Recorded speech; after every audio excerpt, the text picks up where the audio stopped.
Cute. Clever. This is radio's favorite couple. Welcome to Jim Norton and Sam Roberts.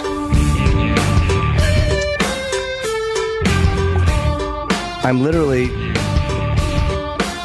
looking at my... I can't hear myself though. And I cannot figure out what I wanted to start talking about. What were we just talking about before we came on? All kinds about of the great CNN. Stuff. Oh yeah, well, about you were asking me whether I thought CNN set up the shot of the protesters. Right, staged that shot. I don't think so. I mean, I think that they guided the. I think it's the story that CNN put out was probably true, and they guided the protesters. So, like Milo posted it on Facebook. Donald Trump Jr. posted a thing on his Twitter account. All these, Trump Jr. is normally very pro CNN. Yeah, normally yes, but he saw something that struck him as odd and decided to point it out. But a lot of anti-CNN people, which I'm not at all pro-CNN. I think they're in a lot of trouble. But you think so?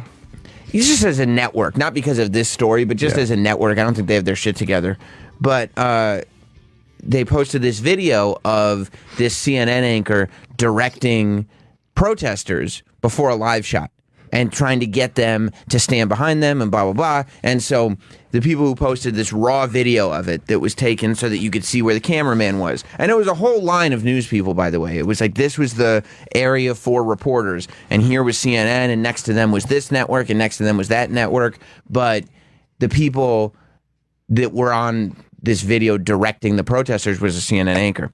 And so Donald Trump Jr. posted it and all these people. And CNN basically responded and said what was happening was the protests were going on, and police allowed some of these protesters with signs to come up to where the reporters were so that they could be seen on television because the reporters were not right in front of the area where the protest... So the police allowed them to come up. Right, and then the CNN people did say, if you want to get... That's what we're reporting on. If you want to get your signs on TV, this is where you need to be. Oh, can we see that video, Troy? The one that...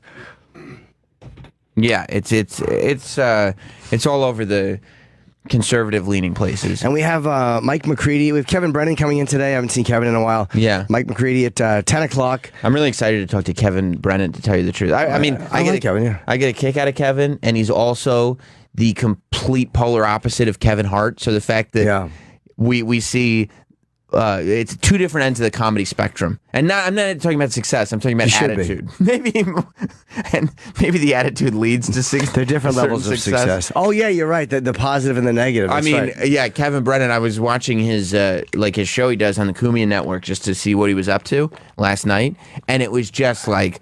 All the guy does is complain. It's so funny to see Kevin Hart, who's like, the negative stuff, I just kind of let it pass Roll off my shoulders. And say, don't worry, man. I go to the executives and I say, I'll be back. You don't need to worry about me. I got this. And Kevin Brennan is just on the other end of the spectrum going like, I don't know, these networks, man. There's nothing you could do with them. Podcasting, it's hard, man, to talk for an hour. It doesn't make any sense, and nobody's watching. Just starting like rivalries with every comic. What are they promoting? What is he promoting? Kevin Brennan? Yes. The Kumia compound. Is that what it is? They're doing a comedy night. Yeah, comedy night on Thursday night. Oh, that's what he's promoting. Yeah. Who's doing stand up on that? It's featuring the comedians of the compound, of course. Kevin Brennan, Aaron Berg, Pat Dixon, and Gino Bisconti. And that's going to be Thursday at the Brokerage in Belmore. That's a good show. Yeah, it's a really good show. So I'm excited to talk to him. But yeah, so Troy, if you need to watch porn, you could do it. You got so many. It's 3 hours of the day. It's the show. There's 21 hours where you could be at home watching porn. You know? Like, does that not seem like the priorities are a little out of whack? All right, let's see what they do. Okay, here they go staging the narrative. This is CNN. This is what we were talking about a minute ago. So you see, it's like it's an area set up for press. Yeah, but they are clearly completely setting it up, setting this stage exactly where the protesters should be standing. That said, these protesters were, according to CNN, removed from a larger protest to stand where there was press so that these signs could be displayed. Because you can see the streets are obviously completely closed down. This is in London. That's still bullshit. Reporting on the That's not the way the news is supposed to be shot. The news is the action news on the street is not supposed to be neatly organize them and then talk like I'm in the middle of a rally. No, it's not. But if you're gonna report on protests and you're just doing it in an empty street because you can't get to where the protesters are for whatever reason, can't they find out? Can't they go down there? Unless they could have reported just in front of the protest. I took it to mean that for whatever reason, the way the streets were closed, they weren't allowed to set up cameras where the protesters were. Well, if there's protesters there, they should be able to report down the street. But that's the job of the media. It's not the job of the media is not to set the stage, right? So it looks good on TV, right? Like let's repeat what's going on over there, but we'll do it in this neat little section right here. Yeah, if there was violence happening, would they have gotten them over there to act violently? So you're saying news is not supposed to be based on a true story? No, news exactly. That's a good way to put it. Yeah. Well, no, it's based on the actual events. Yeah, based on real events. And I would love to know what this final broadcast looked like. Well, it looked like there's a big protest going on. You think that the news anchor was like, well, we're here in front of what looks like the protesters over there? No, I think that she said we're here in London amid protests. Oh. Yeah. In commemoration, you can see his little sign to the heroes of London. There are flowers on the street here. Ladies with hashtag turn to love. Hashtag I love ISIS that. equals there are flowers on the street here. They just because put them right there. ISIS. Yeah, exactly. That's exactly it. We put these flowers on the street here. Yeah. Oh God, they stink. Yeah, they fucking put them right there. stink. You can see these signs. To London, and I think a poignant scene, and a scene we should sit on just for you viewers to understand exactly how. Oh, I love that poignant scene. We set the scene. The streets of London, so close to what were CNN brutal fucking attacks stinks. last night. They set the scene. This is a dramatic reenactment of what a protest may actually look like in the area. It's weird, too, because you could tell. I don't know exactly what they were going for, because you can tell when they go to the wide shot. It looks terrible. You can tell it's just some people. There's nothing else around them. I remember what I wanted to discuss. It had nothing to do with world events. It wasn't about a dramatic reenactment of protests or making it look as though, wow, this is what it could look like if you were walking around the area. No. What was it? Well, it wasn't that, though. It was... have you watched Kevin James's new show? Oh, I love this story. I can't believe this story. It's so fucking funny. And it really does tell you, like, the level of risk that people are taking. Have you seen it? I've not watched it. New shows. I've not seen it. I know one of the writers on it who's very funny, and I've seen, like, previews and stuff for it, but I have not seen the show. Oh, they're doing it in between seasons. Kevin James's wife. Yes. Oh, yeah. I misunderstood that. The change is coming to start the new season. But either way, it's crazy town. You're doing something from before. They're cutting Kevin's wife, who is Erin Hayes. So they did a whole season already, right? With this woman. This is called Kevin Can Wait. And they did a whole season. And it's a network season. They did something like 24 episodes or something. Yeah, I think it was like the highest rated new comedy. Yeah. It did well. It did well. People love Kevin James. Right. People do love Kevin James, and he's portraying himself as Kevin James. I auditioned for this sitcom. Did you? Yep. For the wife? No. You could have for one of his friends. Oh. I love Kevin, though. At least he gets me the audition. Yeah. He's a good egg. It's good that he did that. Yep. Didn't get it. No? No. Well, yeah, he was like, look, Jim, here's what I can promise you. Opportunity. I can take you to the dance, and the rest of it is on you. He's 100% right. He didn't say those words, but he's 100% right. And he did his part. He sure did. And then what happened when you did your part? It didn't go as planned. Okay, no. However, you can never be bitter about not getting it. You should always be grateful for someone getting you an audition. That's just a nice thing. Well, yeah. I mean, yeah. You can't be bitter at Kevin, for sure. No. Or the network. No, of course not. You could be self-loathing about it. Nah, it happens. It does? Nah, I did good in the King of Queens audition, too. I didn't get that. Way back when, yeah. Oh. It's good to be liked, though. It's good to be popular. It's good to be popular. People like you. But this has got to be heartbreaking. His wife is being cut after season 1. Was she not good, or did she not have chemistry with him, or did he not like her? The story, I don't know. I don't know anything about that. But it's much, much worse than just, she's just the wife. We're just we're going to do the show without the wife. It's much worse than that. You think it's humiliating who they're bringing in? I mean, it's crazy. They're just, it's very humiliating. It's as if to say, look, the ratings for this were good, but we want it like before, and you're not like before. Wasn't she? They're bringing back Leah Remini.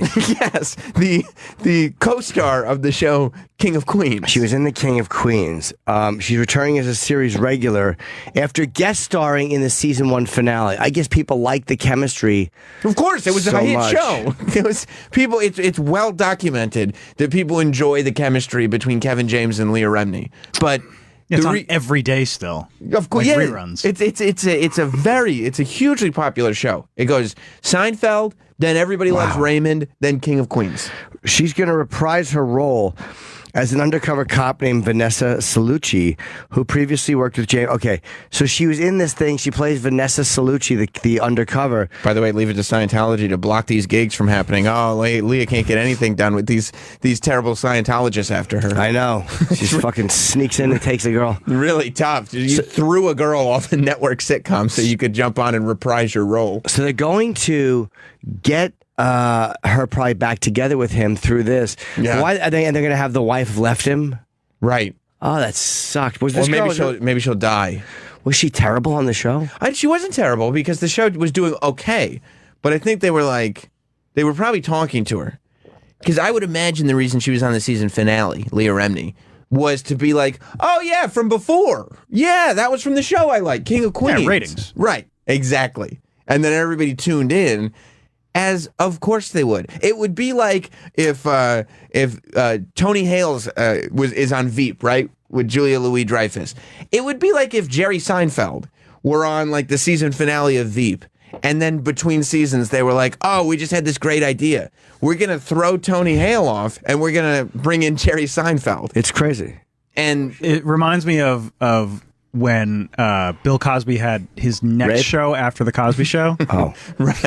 Yeah. when he had drugs in his dressing room. And no, that's and his wife was Felicia Rashad. right. Like It's the same it's show. the same show. Yeah. What are you guys doing?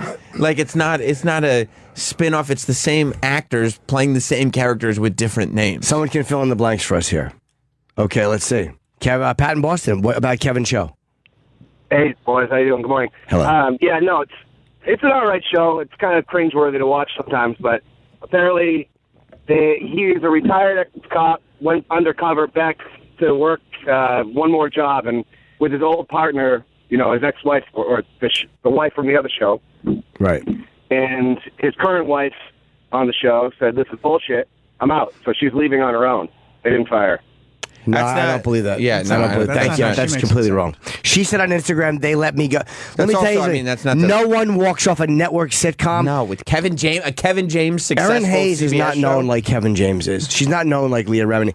No one walks off a potential syndication show after season 1. The money you're making on a network, which might be $20,000 or $30,000 a week, just to walk off because you're offended at the storyline. You're not doing HBO seasons either. Like I said, you're doing seasons where theoretically, after 4 seasons, you've got enough episodes in the can to do syndication, which is huge money. Do you know what's so sad for this girl? Unless she was a total bitch, I don't even know her. But it's like if this show does become syndicated, It will. if it holds together, I bet it will hold together. I am willing to believe that it will hold together because the show did well without Leah Remini. right. Right? People like Kevin James. The writing, I'm sure, is good. It's it's a network sitcom. It's comfortable. People like the idea of like, this is what I know, this is what I'm used to, and this is even more what they're used to because now Leah Remini's coming back. Erin Hayes, true. I've been let go from the show. Very sad. I had a great experience season 1. Thank you for all the support from our wonderful fans. She says, "I've been let go sad. from the show." That she did not quit. Very sad. Poor Erin. I feel really. Can we see what she looks like? I've never seen her. That's her. Oh, that's her. Oh, poor Erin Hayes. Unless she was shitty on the show or just didn't fit. Well, it's funny because like they were obviously trying to do King of Queens again with Kevin Can Wait because it's the same sort of pairing. Like they found a brunette that's like a little too hot for just typical. How old Kevin is she? James. How old is this girl? I don't know. I wonder if people were saying she looks too young for him or she has 41. old. Oh, 41. Okay. Wow, she 41 looks good is for fine. 41.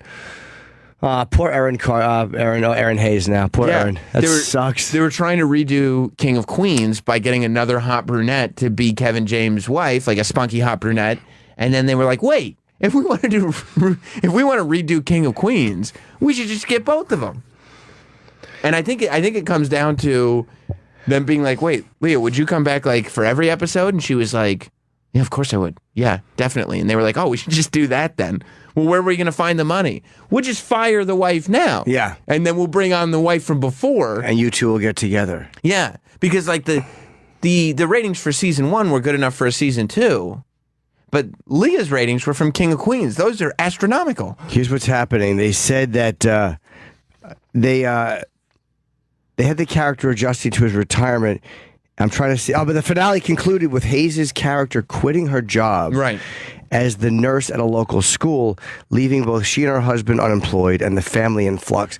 So what's going to happen is they probably had her quit knowing they were going to do this thing with Leah Remini and not telling her. Oh, can we get Aaron Hayes? Can we try to get her?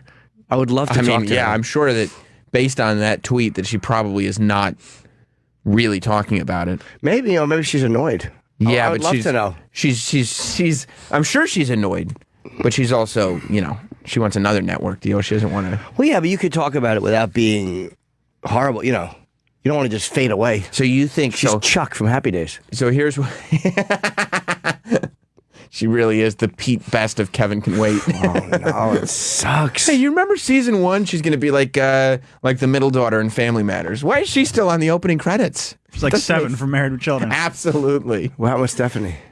No, 7 from Married with Children. What happened with 7? 7 was brought on for a season. 7 was adopted by the Bundys. It was when Bud and Kelly were both adults. So they're like, we don't have the kind of kid being raised by unfit parents thing. Sure. So they adopted this 7-year-old that they named Seven. And it didn't even sort of work. It went on for like a season, and then they just did 7 bomb. He bombed tremendously. Like 7, they don't even rerun the 7 episodes in syndication. No. I used to always sit there. Married with Children used to be on. It used to be Married with Children for an hour at 11, and then News Radio would come on at midnight on UPN. Logo plays it all the time now. And I would sit there.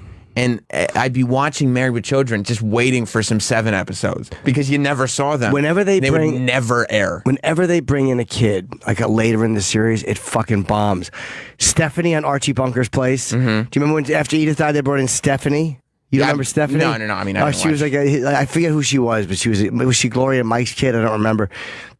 And then apparently this kid, Cousin Oliver.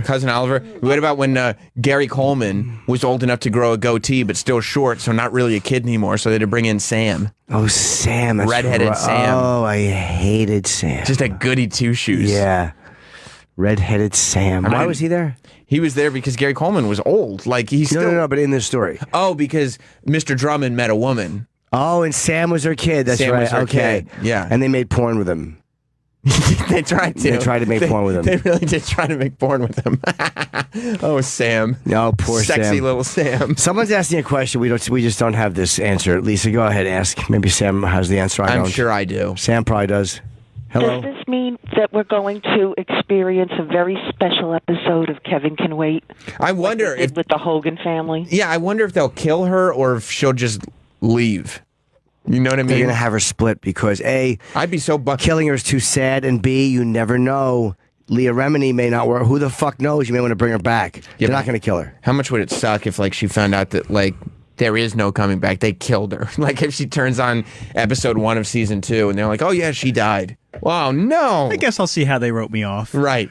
The only reason why they might kill her is because it will be easier for Kevin James his character to be paired up with a new mate without offending any viewers if the wife is dead. Well, everyone knows in real life she got kicked off the show. Yeah, they do. So I don't know if they're going to just kill her off. I don't know about that. Thank you, Lisa.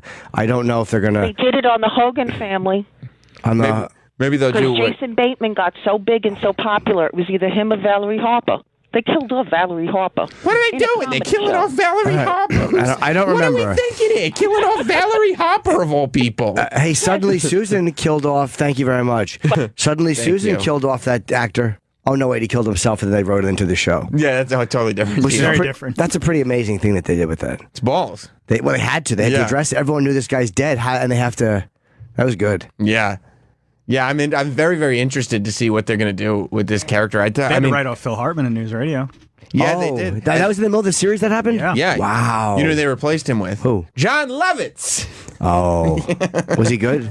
I mean, He's funny. he's not. I prefer the Phil Hartman episodes. Sure. Phil Hartman had a little bit more of an understatedness about him, I think is a word you could use. They were. Here's what was smart about the way News Radio handled it. They brought in a character that was completely The opposite? different. Yeah. Yeah. It wasn't supposed to be a replacement. It was, a replacement in the sense that you just need somebody else in the mix, but it wasn't. They were doing a totally different deal. And yet this show was canceled not too long after that. And we do have, by the way, we have to say, we have Mike McCready coming in from Pearl Jam, and Travis is a very big Pearl Jam fan. Are you nervous? No? Okay. Have you met him? No. He's got that glass to protect him. And inside the Travis box, nobody can hurt you. That's true. It's my safe space. Yeah. I want Travis to take part in this today. He should. He's the ultimate Pearl Jam fan. I wouldn't say that. I wrote a few questions for Oh, good, Travis. good. I want to give these to him because I know we have Kevin Brennan and I was racking my brain and I couldn't think of it. and I wanted to. I figure if none of them are mean. Here's the problem. Travis gets nervous. He gets very nervous around the people he likes. He does around us. Right. Yeah, every Troy, day. could you bring this to Travis? I don't know what to say. The worry is that we'll say, hey, Travis, why don't you talk to one of your music idols, Yeah. Mike McCready, and then he'll choke. And we don't want to make Travis look bad. The questions I wrote are good questions. They're eager questions. None of them are mean. None of them are horrible things that I wouldn't say to Ozzy. Like, none of them are awful. Fan questions. Fan questions, but they have to be. I wrote them how I want you to say them, if possible. Yeah, I get it. I mean, Travis is coming at this from the Pearl Jam fan perspective. Sure. Like, we are the broadcasters here, and we're the host, but we need somebody with the fan perspective that's going to ask those questions. Maybe this will get on some Pearl Jam blogs, right? I think so. They're not horrible questions. Should he give examples of? Yeah, give one. Okay. They're not bad questions, right? They're not mean. No, they're not. Right. So I think I haven't read them. I haven't heard the questions yet. No. But I just want him to ask with the eagerness. If you think I'm going to be able to ask these without laughing. what? Don't laugh. You know. Yeah. Try the first one. Yeah, Like, it's not even a bad question. It's a good question from a fan. Yeah, let's Okay. just see. So, Mike, all kidding aside, when you're out there and you're rocking, is there any better feeling? It's a good question. It's a really good question. I mean, I want to find in out. theory, yeah. Like, is there anything you like better than performing? Than rocking, but you just got to ask like that. Well, not performing. I have it worded a certain way. Because I want to find out. Through? Because Yeah. like I watch guys rock out on stage, Yeah. and I think to myself, that's got to be the best feeling in the world. But I don't have that confirmed. Travis can do these. Yeah, I think so. I think so. Is there any other? Did you just write the one? No, or- there's a couple. No. There's only like 6. Oh, what's that? What's like one other? What's the second one? Are you guys What? I don't. Are you guys gigging anytime soon? That's a good one. I mean, it's probably the question everybody wants to know. Well, if, Right. if you guys are gigging, that's Because a they great haven't question. played a show this year. Yeah. But it's also good because Mike McCready's been in a couple bands, so the fact that you're using the nondescript pronoun guys, Yeah. it's so open ended. Absolutely. Anywhere. It doesn't necessarily mean Pearl Jam. Well, I mean, he's not in the other bands because other members are dead. Well, you could. I mean, yeah, but you could replace the lead singer. They replaced the girl from Kevin Can Wait. Yeah, that's true. You just bring in Eddie Vedder to be chairman of the dog or whatever that thing is called. Sure.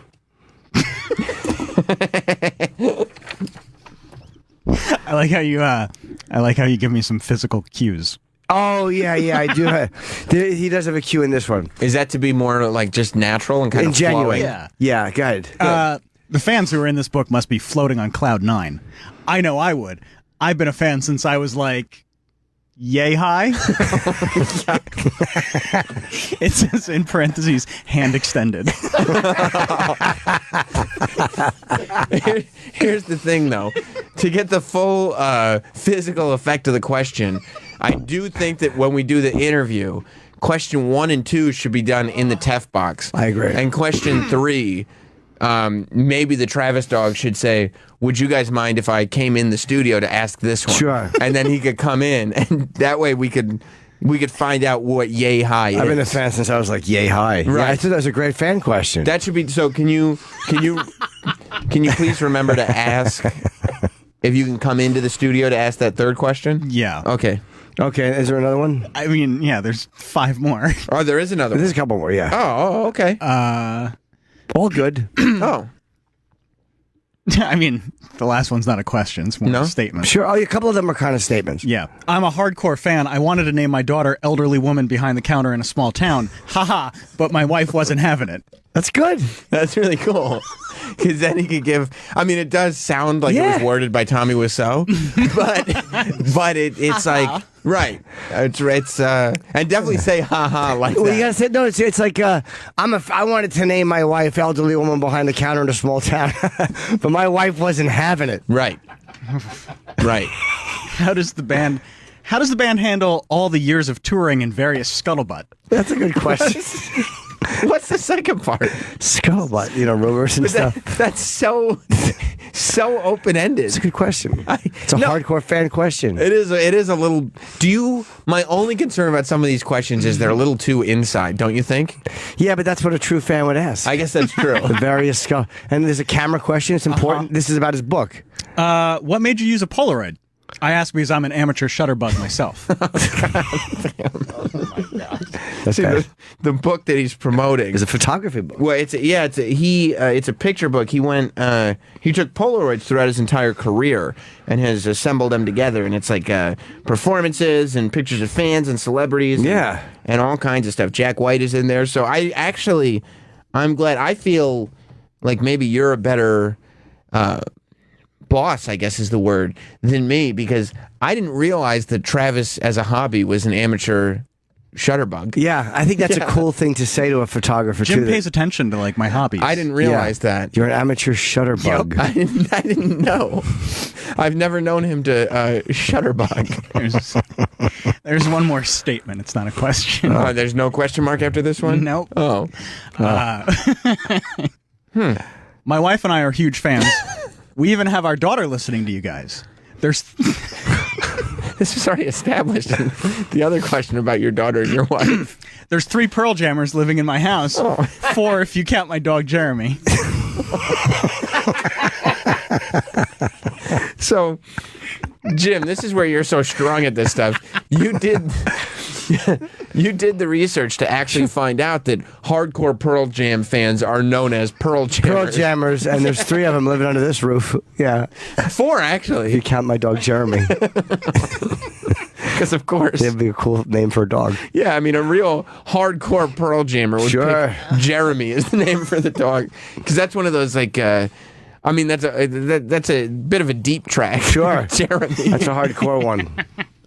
That's a hardcore one. That's really good. These are much better questions than I would have ever thought of. Right, yeah. They'll show him that you really are a fan. They will. Yeah. If you could... I think I'll make a connection. Any questions that you have in your head or had prepared, if you could put those aside. And they don't even compare to these. Yeah, we'll focus on those. Just 2 amateur shutterbugs.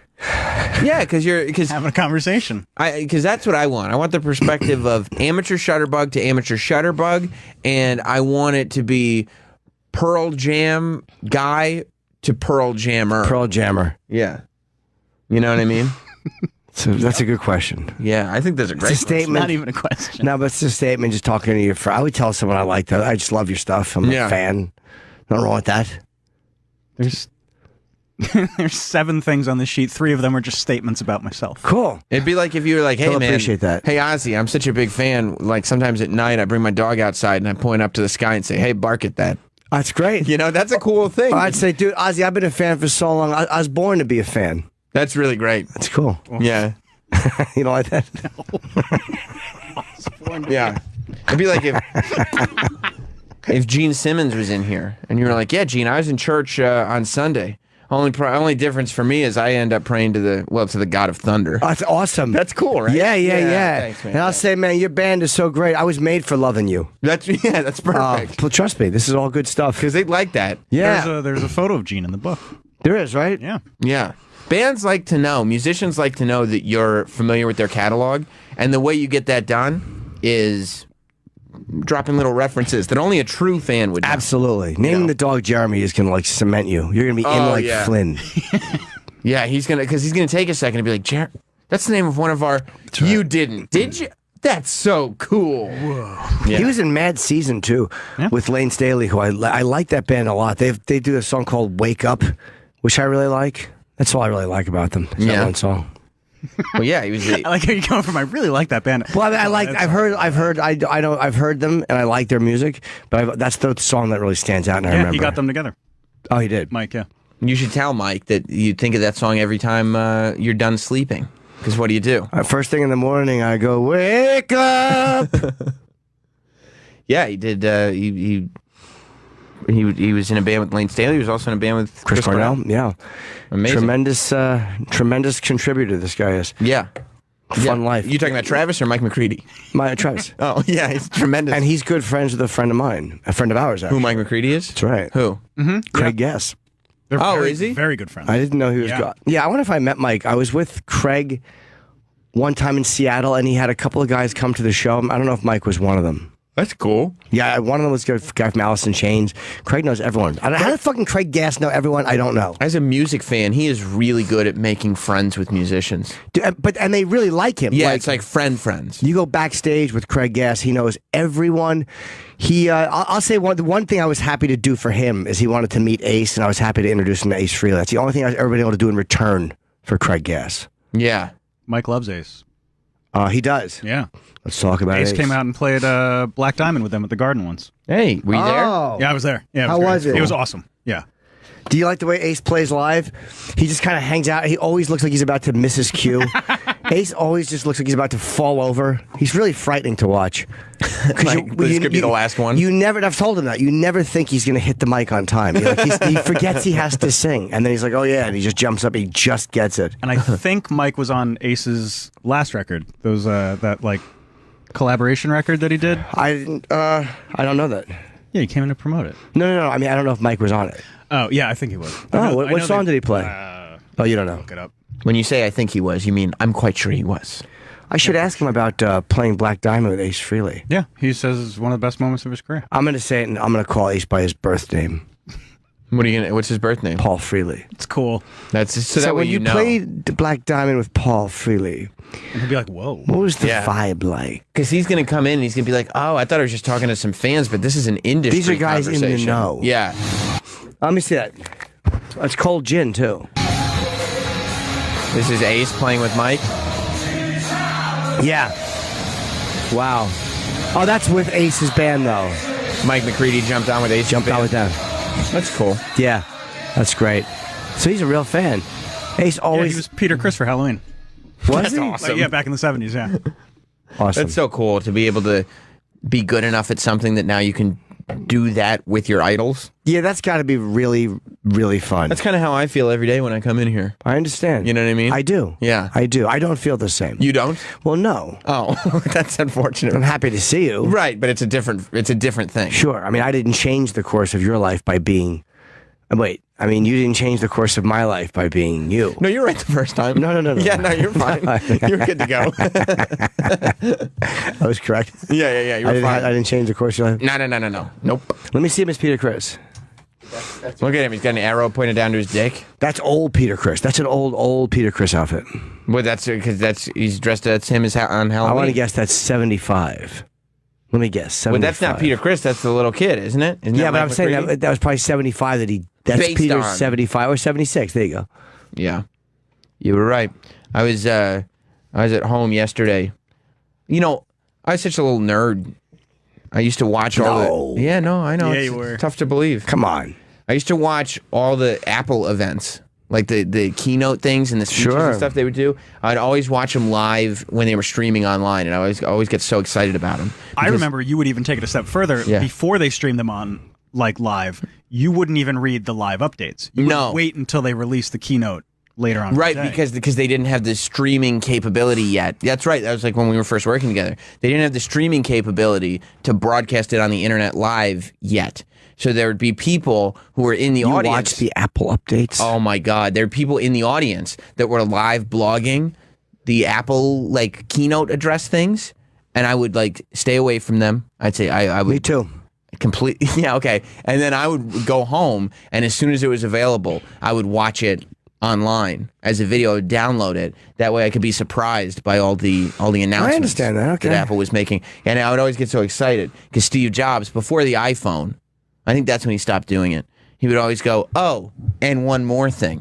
And when he said, and one more thing, that was like the big, new holy reveal. shit. Well, that was the iPhone, right? That was... No, the iPhone had its own thing because the iPhone. I remember that event. The iPhone, he tricked everybody as they were watching because he was like, "We have 3 devices that we're going to show you. We've got a phone," and everybody was like, "Oh, cool! There's finally going to be a phone." He goes, "We have an internet communicator." And everybody was like, internet communicator? And he goes, and we have the world's best iPod. And everybody was like, oh, cool, I can't wait to see all these 3 things. And he was like, and they're one device. If you rewatch that video, the response from the crowd, Yeah, it was amazing. it's insane. When they saw him swiping. Yeah. It really was a life-changing, technology-changing thing, that dumb... When you look at the iPhone 4, it looks so primitive. But you're like, that was amazing You mean when the you saw iPhone that. 1? Was that called the... Why do I think it's called the iPhone It's 4? just Because called I'm iPhone. stupid. You're right. Yeah, the it started iPhone. with the 1. Why am I thinking 4? Because I'm stupid. There was the 4th iPhone. No, there's a It reason. might be what you're thinking of. I'm just wrong. They had iPhone like 3G. Yeah, I remember 3G. Yeah. I don't know why I'm thinking iPhone 4 was the first one. I'm a fool. It doesn't make any What sense. year was it? 2000. It'll be 10 years ago this year. Yeah, so 2007. Yeah, but like at that presentation, everything before it too, like all the Apple fanboys would lose their fucking minds for Steve Jobs' presentations. Like when he revealed the iMac, there was the snow globe one where it was like half a globe and then the metal arm and then the flat screen on Right. top of it. That was like holy shit. Would you want these things when you saw them? Oh yeah. Let me ask you, when he did the iPhone, now, do you find when they do these now that there are really great, innovative new things that they're announcing? Or does it seem like now they're fucking a bitch company playing catch-up Here's what it seems like. because of Tim Cook? Here's what it seems like. What do you mean we ran out of Steve Jobs' old notebooks? There's got to be more notebooks around here somewhere. There has to be more ideas. The ideas can't have died. Just because the guy died, there must be... He had the idea for this building. We built the big donut building. There's got to be more. No. Look in his office again. Yeah. Keep checking. There's probably secret drawers. Did we lift up the tiles? I know what they premiered this year, what they announced. It's embarrassing. Yeah. What they have done is fucking shit. I watched it, the whole thing. I fell asleep twice while I was watching it. It was a 2-hour event. And you know that it was, first of all, it used to be like the presentation goes, Steve Jobs, he starts, he gives all these numbers that proves how amazingly incredible Apple's doing. Sure. He talks about the retail stores and the downloads, whatever it is. Yeah. Then he goes in to give like updates to products, like little updates, and then he goes, oh, and by the way, and then he unveils this thing that's a huge surprise that nobody knew was coming. But it's like when a band does their hit song at the end. You know it's coming. You know something's coming. Right. But it's like a band has all these hit songs. You don't know which hit song it's going to be. Now, Tim Cook goes up there and he's like, we've got so much to talk about. I'll just say this, Apple's doing great. And just moves on to the next thing. There's no sort of like celebration. I don't know how many retail stores there are. I don't know if they're selling anything. Maybe they've kind of flatlined a bit. I mean, Right. the stock is not bad. It's 154, almost 154 a share, but it's great because it went down to like 90 something after it split or whatever. Right. But he's just like, no, Apple's doing great. You don't need to worry about any of that. But let me tell you what we do have. And then he spends an hour and a half, as if it's 3 different announcements, talking about how now their computers are going to be able to do augmented reality. Like the whole thing about all the new computers, about everything, was just that now they have the technology inside them to create augmented What's that reality mean? programs, like VR headsets. Okay. Like it's so people can create content for VR headsets. And before, I guess the processors weren't quick enough and they didn't have the graphics for it. So now they bring everybody together to be like, the first announcement is, here's new computers. The second announcement is, here's the graphics on the computers. The third announcement, and I'm like, that's one announcement. And it's not even that big of a deal. The iPhone 8 is not, sorry Sam, it's not going to be as big as the iPhone 7 Plus. Don't know. It's all, Yeah, that's just it's speculation. rumor and innuendo. What's the see-through thing they're showing? That's just a case. Yeah, that's cases. That's what they do. They find like molds for cases that companies are making, like third parties, and then they go like this is probably the size of the new The iPhone. rumor, Jim, to answer your question, is that the screen will be bigger, but the actual device will be smaller because they're going to get rid of the black on the top and the bottom. Or Oh, white, it's just going to be Or white. depending. It's, I have it's going to white. be more of a perfect. It's just going to be. If it's an edge-to-edge screen, then the phone itself will be smaller, but the screen size won't be. It's supposed to look like one of those pools that you have on cribs that just goes forever. Yeah. Oh, it's dope. Well, it should be. I mean, what is the black at the top for, other than the two little for the button and stuff like that? Are they going to have the button be clear or take the button off? Well, I think that's the issue, is incorporating the button into a touch screen. Button. Who's got the button? I like the button. I like the way they do it now, where you can feel it click, but when it's off, you can't. It's genius. So the other thing, as I'm sitting there, they didn't even bring out Eddie Q. And it's like, I get you don't have Steve Jobs anymore, but to have a presentation like this and not bring out the man who's basically become the mascot for the Golden State Warriors, Eddie Q, is I mean, it's heresy at this point. Would you be happy if he became the official mascot? Yeah. Would you interview Eddie Q? Oh, I would love to interview Eddie Q. He'd come in a silk shirt. He'd just be like, hey guys, here's what we're working on. And then just be like the coolest dude in the room. Yeah, I would love it. I would love it. And I'd be like, Eddie, how tough is it without Steve Jobs, really? And he'd go, Sam, I'm going to level with you. It ain't easy. Yeah, because I don't think he's got a filter. No, he doesn't. He would be on. He's got to answer whatever you ask him. You know why he doesn't have a filter? Because he wants to be the boss. Like anybody. Yeah. That's why Is he tells qualified Rihanna to be the sit boss? down. Huh? Is he qualified to be the boss? I think so. Yeah, he's in charge of. Isn't he in charge of Apple Music? Yeah. Something like that. Yeah, that's I mean, true. in his head, he is. Because he got to be in the commercial with Dr. Dre, so he's definitely in charge. Yeah, he puts himself in the commercial. He sits courtside at the Warriors games and yells at Rihanna. It's great. There's going to be a camera incorporated in the screen. That's interesting. No home button. Well, for the front facing camera, because it's all screen. Right, that's what I'm saying. Yeah. Wireless charging, that's huge. Yeah, How but the fuck do they do that? Oh, you probably just put it on something. Put it on something. Yeah, they have it now, except you have to buy a case. They do? Yeah, Oh, I mean, those if you buy a case, Sure, yeah. sure. Yeah. Yeah, that's pretty cool. But none of this is actually announced. Like, this is all just rumors. Expected features. Yeah. There's probably little leaks and little people with pillow talk. What? Are you saying there's midgets working at Apple having sex with people and No, talking pillow about talk. Pillow talk. That's when you're in bed with someone. Right. That's after you have sex. Yeah, it's not midgets. Let me You tell said about little the new people. phone. You said No, little little people. pillow talk. You said little people having little pillow talk. Oh, I didn't So mean I little assumed people. you meant midgets having sex. No. Having sex, talking about leaks of the iPhone. Talk about the big one. The new one. This is really amazing what they're doing. Well, what's that? The new Apple device. Oh, the revolutionary one? Oh my Yeah. God! Well, first, the other thing, the big update to the iPhone that's actually announced is they're going to make it tougher for you to text and drive. That was the big. They were like, we don't have a new iPhone to announce, but we will announce the new operating system. And one of the big features is no text pop up while you're driving. And it's like, that's not an operating system. Yeah, it's not because can you override that feature? Well, it's optional. Yeah, It's okay. That's fine. yeah, you can just turn it on, but that's just something. That's actually pretty cool. And then it's like you get like you send an auto text saying, Right. I'm going to send that shit all the time. When are they going to yeah. fucking Yeah, fix even the when I'm not pictures?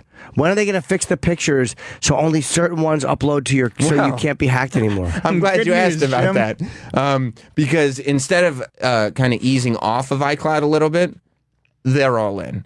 Full steam ahead? Oh, full steam ahead.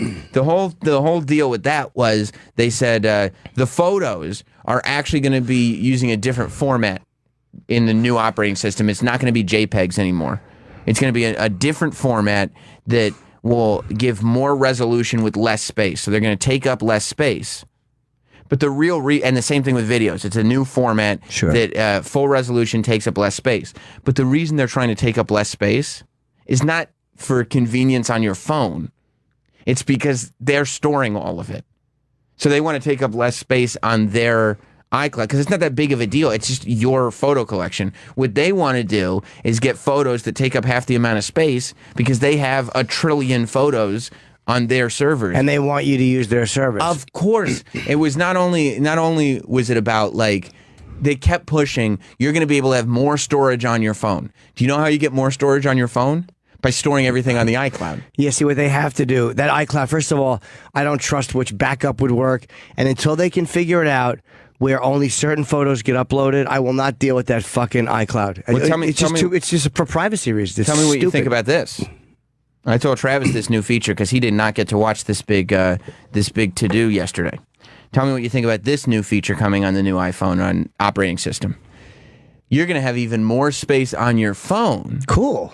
Because text messages will be automatically saved to the iCloud. Terrible. So they won't be on your phone. They'll put them. Apple got it for you. They'll save it for you. What kind of dope is going to allow that? Probably the same people who's going to put a fucking speaker in their house that records them all the time.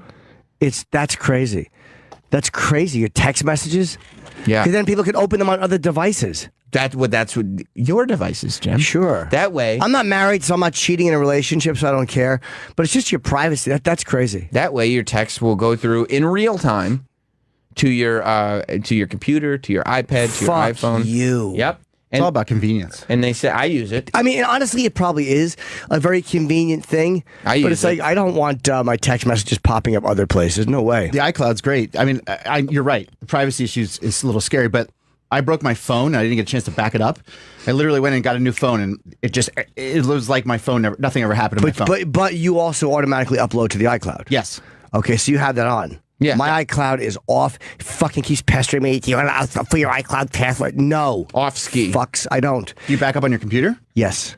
Until I can control what's being uploaded there, no way. Yeah, I do the same thing. I upload everything to iCloud now, and I don't even like that stuff in general. But yeah, I upload all my text messages, everything. So when I got this new phone, because for those that don't know, I've got the red iPhone. Okay, I just want to put that out there. That's unhackable. It's unhackable and untraceable as well.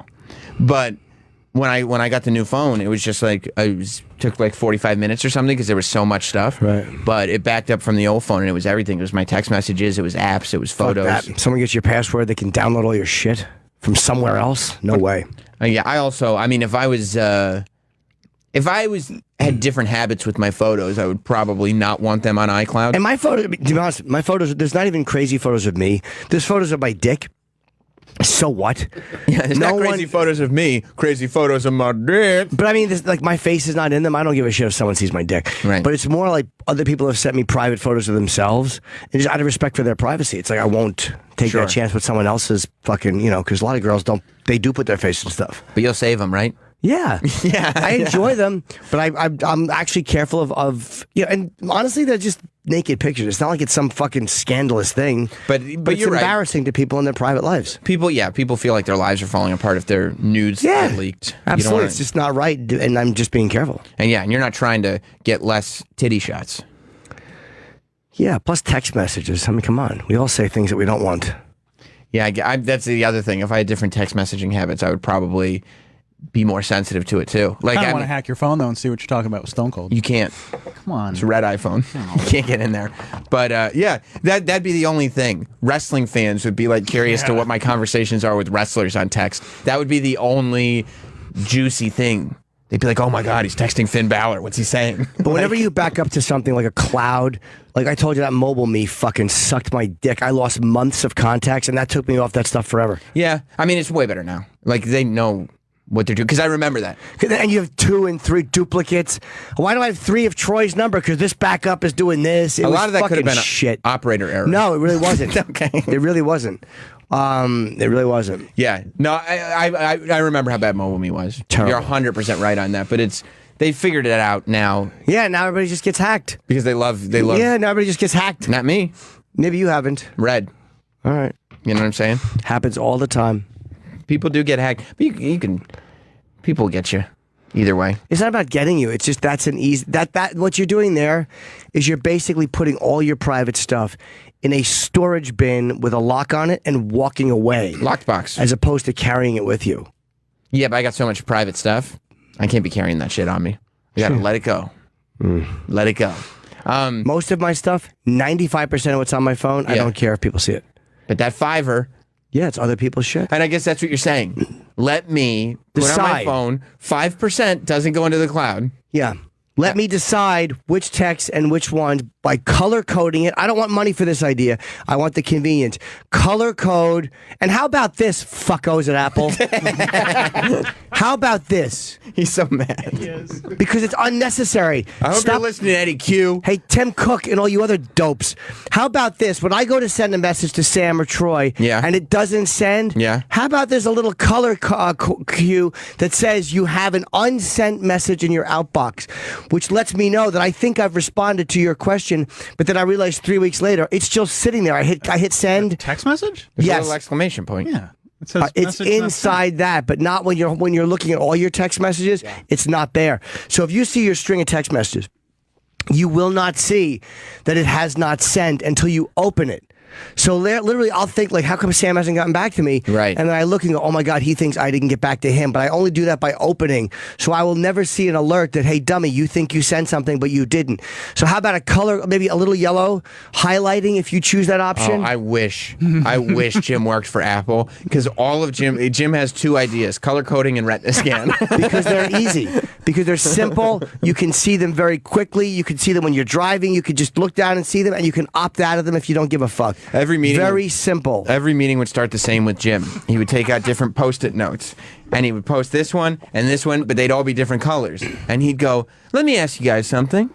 Why is it so easy to figure out which category each note is talking about?" And they go, "I don't know, because you can read them." And he'd go, "No, it's color coded." I wouldn't talk to them that way. You it's wouldn't? like Homer with the star wipe. Star wipe. Everything. And star wipe. No, I would talk to them in language that they understand. Like how? You guys are out of touch with what people are doing on their phones because you're a bunch of tech nerds who don't send pictures of their dick, and you don't get pictures of your of girls' assholes sent to you. But I'm telling you, that's a major concern for people. Right. So protect people's privacy and allow them to upload only what they want to upload. You cannot opt out of certain texts. You cannot opt out of certain photos to be uploaded. Jim, how do you propose that we organize this? Color coding. I see. Any photo that has a little red barrier around it, like a red light district thing or whatever, or choose the color. Right. Will save to your phone only and not be uploaded to the cloud. This is in the yellow album. Yeah. I see. And Jim. Yes. Is there any way to lock the phone better than fingerprinting? No, I think retina scans are good, but I also think fingerprinting is very good. I think fingerprinting is satisfactory. A retina scan is another way. Eddie Q and Jim would not get along. They'd both be very set in their ways. Maybe, but I would say... I don't know. Eddie Q might have a lot of the same texting habits. That I would say to Eddie Q, okay, Eddie... go with what you want, but how about, have you not noticed that you guys were the innovators for a long time and now other people are catching up? And have you not noticed the major stories about all these people getting hacked? So maybe if you guys step out and create something which makes it harder for people's privacy to be violated, you'll take that next leap again because you haven't been doing it. Eddie, comment? I mean, they're not even catching up. The HomePod is a reactionary product. It's a reactionary fucking product. It would be like, look at this Android phone. See all the colors on that? Everything is color coded. How pretty it is. Yeah. Or how about this? Speaking of retina scans, by the way, how about this? Yeah. How about you have a retina scan where there are certain photos and things on the phone that you can only see with a retina scan? With your retina scan. So I can only get in the yellow album if I flash my baby blues. Meaning, if your retina scan, you're the only one who can see those because your retina scan unencrypted, whatever the fucking term is. Right. Or how about that? That seems like a lot of technology to put into dick pics. Not even dick pics. You can say dick pics. It would be tough to justify that at a keynote speech. No, also, but private albums with retina scans on them if you color code them properly. It would be, but you know what? It's stuff like that people want. Privacy. It's privacy for your fucking family photos of your children. Hey, a lot of people are afraid to put pictures of their photos on Facebook of their kids. Can you imagine if only certain people in your family could see your family photos and you never had to worry about them being stolen? Or text messages, you're talking to your wife. On Facebook. Nah, but not like a retina scan on the phone. You could start a photo album that only certain people can see. Yeah. And it's on all your phones. You can, but on a phone, a retina scan this way. right. It sounds crazy, but I'm telling you, that's not crazy. Yeah. If you have a text back and forth with a few friends, and you say you don't know who the fuck they're going to show this photo to, Right. You took a photo. You only want Troy and Travis to see. Does that mean I need everybody's retina scans in my phone so I can program it to certain retinas? No, they can send you something, and however it would work. I don't know how that would work. I only want Troy and Jim to see this photo, so the retina data needs to be sent to Troy and Jim, so that way if Travis tries to look at the phone, they'll read his retina, and it'll go, I don't have an answer to that, to be honest. I don't know. I don't have an answer Can to we that. put the Newman in there? Sure. Okay, cool. As long as you're down with that. But the biggest concern, it's funny, everybody has these NSA concerns, privacy concerns. That's a tremendous concern for Americans. Your phone has fucking everything on it. And even if you're not a dirtbag and you don't send dirty messages, we've all said stuff about our bosses, or we've all said stuff about the guy next door. Or your co-host. I've never bad mouth my co-host. Oh, yeah. I never bad mouth my current co-host. But no, it's like whatever it is. It could just be private stuff you don't want people to know. If you control what other people can see of your private stuff, that's a tremendous fucking leap. And you do it with two things, colors and eyeballs. Why not? Retina scans. In my gym, I go to Equinox, the executive thing, you have a retina scan to get, and I'm like, that's a little unnecessary. They're like, yeah, too many people were giving their passcodes to other people. I would do a retina scan at Equinox so that only bad bitches in Equinox could let me know. You know what I mean? You mock me. No, I'm not mocking. No, but Jim, I tell you, I'm not this mocking is the you. future. By the way, Apple should hire me as a consultant. I think so. Because I know what a lot of people who use their products want that they don't understand. They're geniuses, but they've still not figured this out. They've still not figured it out. And it's years it's been happening. I figured it out in a second. We joke, but you are right. There are no perverts working at Apple. They're all dorks, so they don't understand that there is a huge population that this is the primary function of their phone is to get laid. But it goes beyond the sexual. It really does. There's whatever reason you listening have for your private shit that you don't want. It could be your banking information, documents you're sending back. People use the phones for a lot of private business stuff now. Whatever it is, if you have a set number of people who can see it, why do you think Snapchat's popular? Because they disappear, or allegedly disappear. But that's why people disappear. Well, that's what I'm saying. People think they do. So people like Snapchat because they feel safe, knowing they can control who can see it. People put their banking information into Apple Pay. Okay. And they feel like it's safe. It is. But I mean, people's security and privacy, controlling that information is a tremendous concern for people. By the way, those Eddie Q dirty texts, I would imagine they're only one way. I don't think he gets, I think he's just sending them to new employees and stuff like that. Eddie Q dollars? Eddie Q's getting them back too. Is he? Good for him. I think they're called Q-Bucks. Q-Bucks. The only thing, the big product that was launched, we mentioned it was HomePod. Is that what it's called? I want a meeting. I want a meeting with Eddie Q. I want a meeting with the higher ups at Apple. I want him in here. I'm telling you, I'm going to talk to these guys, and you pay me a small fee, and I'll tell you what. I'll keep my fucking ear to the street, and I'll tell you what's going on that you guys are missing, because everybody kisses your ass and sucks your dick and tells you how great your products are, but they don't tell you those basic things you need. Eddie Q's like, yeah, I get my dick sucked. HomePod is HomePod's a terrible reactionary product. It's a bad name. Yeah. First of all, but there's two smiling people. Why is Anthony carrying? That's our staff. But why is Anthony carrying stuff for the intern if that's her job? Oh, he's probably trying to be a gentleman. Is he white knighting? We should find out. We should find out. But because I bet he is. But before, so the HomePod is their Amazon Echo. It's their home speaker that plays all your shit, but then you can talk to it too, and it answers your question. That's what I mean. I think it's amazing, this idea. It's one thing. I understand the phone and everything, and how you put a lot of information on everything is on it. Everything. Yeah, but it's not. Theoretically, it could be, but theoretically, it's not a device that's just recording in your house all the time. No, but when you look at now, especially back to my other point, when you look at the fact that it's now on your tablet, on your laptop, and all these things, my ideas are even better. Well, yeah, I mean, a laptop and tablet, it's still like the cloud is the problem. The problem is that all the data goes to a company's, center. That's where it's all stored. Like, it doesn't matter. I guess, like, in your life, it could be a problem that it goes to a laptop and somebody sees it. But the problem is that all the data. I mean, that's why Apple is putting out this product, is so they can get people to pay $300 so that they can dump all of their data. $300. Is that how much? How much? $350. $350. It's only this thing's $350. So only like an Echo's like $180. You can get one of those little hockey puck Echoes for like $75. Yeah. Who wants an Echo? Everybody's Who wants an getting Echo? them. Yeah, but you know what? Everybody gets them, and then they just don't use them. I mean, they're just good for upsetting things. My sister has one, and I just sit there and be like, I just ask them to play different bands that aren't appropriate for the occasions or something like that. Look, it's a pretty amazing idea. Like when you see those things in the future where you just walk in, your temperature sets and all that. Like that's kind of the convenience of it is great. Like I wonder what my life would be like if I had no shame. Mm-hmm.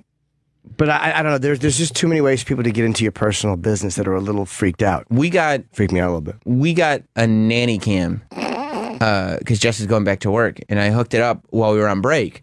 And like the first thing that I did was I set the whole thing up, and then I looked at it, and then immediately unplugged it because you're supposed to just leave it in your house and just leave it on, and it sends you an alert when somebody walks by. It sends you, blah blah blah blah blah blah. But also, like, it provides a service where if you pay a monthly fee, you can see the last 30 days. Like, it records everything, and you can see the last 30 days or the last week or whatever it is. But it's not recording to the camera. It's not recording to your phone. It's recording to servers that the company owns. Yeah, so what you're basically doing is you're allowing this company, whatever company it is, to record. It's not even outside inside your house, just all the time. Well, I have one of those. It's set up on my outside space. Again, like I told you, so no one hops down. But it's recording. It records over after like whatever it is, a terabyte or X amount, and you just have to assume that no one's hacking into it. What do you mean it records over? Where does it record to? This external hard drive. That's what I'm telling you. I know. I'm aware of it. That's a little different. Because at least you have some kind of control over it. It's not networked in. I can turn off the record option. I asked for the ability to do that, and they put that in where I can turn it off. Does it zap to your phone? Like, can you watch through your phone? Sure. Okay, so it is being zapped places. So theoretically, it could be. Like this one, it's not on a hard drive. I can turn the camera off, too. Yeah, this one is just being recorded to this other server that the company owns, meaning they're absolutely just recording all the time, and they're offering you the video. But it's there. Now you've got a home speaker in your house so that every conversation that you have is potentially being recorded. You've got a camera over there just to make sure nothing's going wrong so that everything is being video recorded. And these are all for good reasons. These are all for legit reasons. They're all for... Yes. But none of them are done to be sneaky, but you just got to be careful. Well, I don't know if none of them... They all have purposes, but every single company has become well aware that data is the most valuable thing that any of them can have. Well, you can find out, it's most probably for advertising. You could find out people's habits, certain keywords that you hear talked about. Yes, all these companies are storing data. Immense amounts of data. Like, I don't like when advertising is geared to me. Like, I was looking at this thing, and I don't like when I open my Facebook. It's like, go fuck yourself. I don't need you to gear that. If I need it, I'll find it. Yeah. Don't gear that shit. I don't need an echo chamber of a life. You go to a website, and then that website has a banner on the next webpage you go to, and that's like, I don't need any of that either. I don't like it. All right, we should break. Kevin Brennan is here, and I wanted to meet the new intern. She did come in smiling. Anthony's smiling. This fucking happy staff is going to annoy me quickly. You should see how happy this new intern is. She told me, she smiled at me. You know, I saw her for 10 minutes this morning. I probably got 7 smiles out of it. Cool. She told me Happy Tuesday. Happy Tuesday! It's like, okay. All right, we got, coming up, we have Kevin Brennan, we have Mike McCready from, Pearl Jam and Mad Season and... Avenue of the Dog? No. No. I do not believe that was what it was called. Oh, my mistake. Yeah. Also, I'm going to be in Pittsburgh coming up at the end of June 30th, July 1st, two days. And I have, in the middle of July, Nashville. Sam and I are going with the whole crew. Yep. To, thank you, Troy. July 28th, 29th, I'm going to be in, just for last. But Sam and I are going up there to broadcast. And then August 5th, 2 shows on the Borgata. I cannot believe some dates are really happening. Things are good. What dates? Just like work. Why could you not believe that? I'm happy I'm gearing up again. Like I named the new tour. I'm ready to announce all the dates. You can't believe you're getting work. I'm like, you're no, like a seasoned comedian at this point. This is very believable. I've turned down a lot of work. I've turned down a tremendous amount of work this year because I wanted to just relax and get some stuff together. But you mean like you can't believe like you're ready to start the process? Yes, and feel good about it and move forward. That is awesome. I want to announce a tour, like a whole thing. All right, whatever. I'm babbling. I'm just feeling great. And Kevin Brennan, who I have not seen in a while, who I do miss, will be in very shortly. And then we'll have, Kevin will stay with us, and Mike McCready, and Travis will ask some good questions. Oh, I can't wait. Be right back. How's it going? It's good. How are you doing? Good. Very good. Glad you're here. Are you? I am. What have you guys been talking about? Apple phones, there's a new Apple product released, and I'm talking about security. Yeah. And how they should work on the security more, because that's a concern to more people than they think. I think that's a bigger concern. Do you have stuff on your phone? Like, I know you talk shit pretty openly, but do you have stuff on your phone that you literally would want no one else to see? Like, whether it's photos or text messages you've sent, things that your privacy would be horrible if it was taken? Not really. You don't? Because I don't take dick pics. When I was like, I'm back with my wife, but when I was separated, I took one dick pic and I sent it to somebody, and then I just deleted it because it was like... It's embarrassing? No, because she was like, what a dick. I was like... She liked it? Yeah, well, what's she going to say? Like, oh, that's a very humble dick. You know? Yeah. So she said, that's such a... And I was just... Such a dick. No, it's like such a dick move. No, but I was just so embarrassed because I thought, like, if it ever gets... I don't know how you match a guy's dick pic with his real person. Yeah. Travis can do it. It's hard. Travis can do it, but by taste. Yeah. So I'm like, but I just deleted it because it's just it's embarrassing. Even when these actresses get busted with like their nude pictures, like, what are you doing it for? Like you say, oh well, because my boyfriend wasn't around, and I'm like. It doesn't seem dangerous. But it's the culture now. Like everybody's, the actresses that are doing it are all in their 20s, and they are now living in this world where they've had a camera in their pocket forever. Yeah, and but then they're horrified. They're horrified when they get busted. It's like, just don't do it. No, it's fun to do, dude. It's fun to do. It's like drunk driving. Like don't drunk drive. Drunk drive, you can't drink, but people are always going to drink. It's the same thing with this. It's hard not to, especially when you're young and hot. Oh my God, dirty! You get dirty pictures sent to you. How do you know? You've never been young and hot. I know, but I can imagine how much fun. That's why I've never taken any dick pics. You've never taken a dick picture? I don't think so. But you do them all the time, right? Oh, he's young seasonal. And hot. Seasonal. I mean, you have snow so on the many ground. Crazy sexual, whatever. You're married though, Sam, so you can't. Yeah. You can't even be talking about that, right? Well, I mean, I can. Not even as That's a what my subject. wife's like, well, what are you talking about? I'm like, it's just talking. Right. Who gets hurt when people are talking? She doesn't want you to even bring up the No, subject. because then she's like, it's disrespectful to me. I'm like, you listen, you dirty cunt.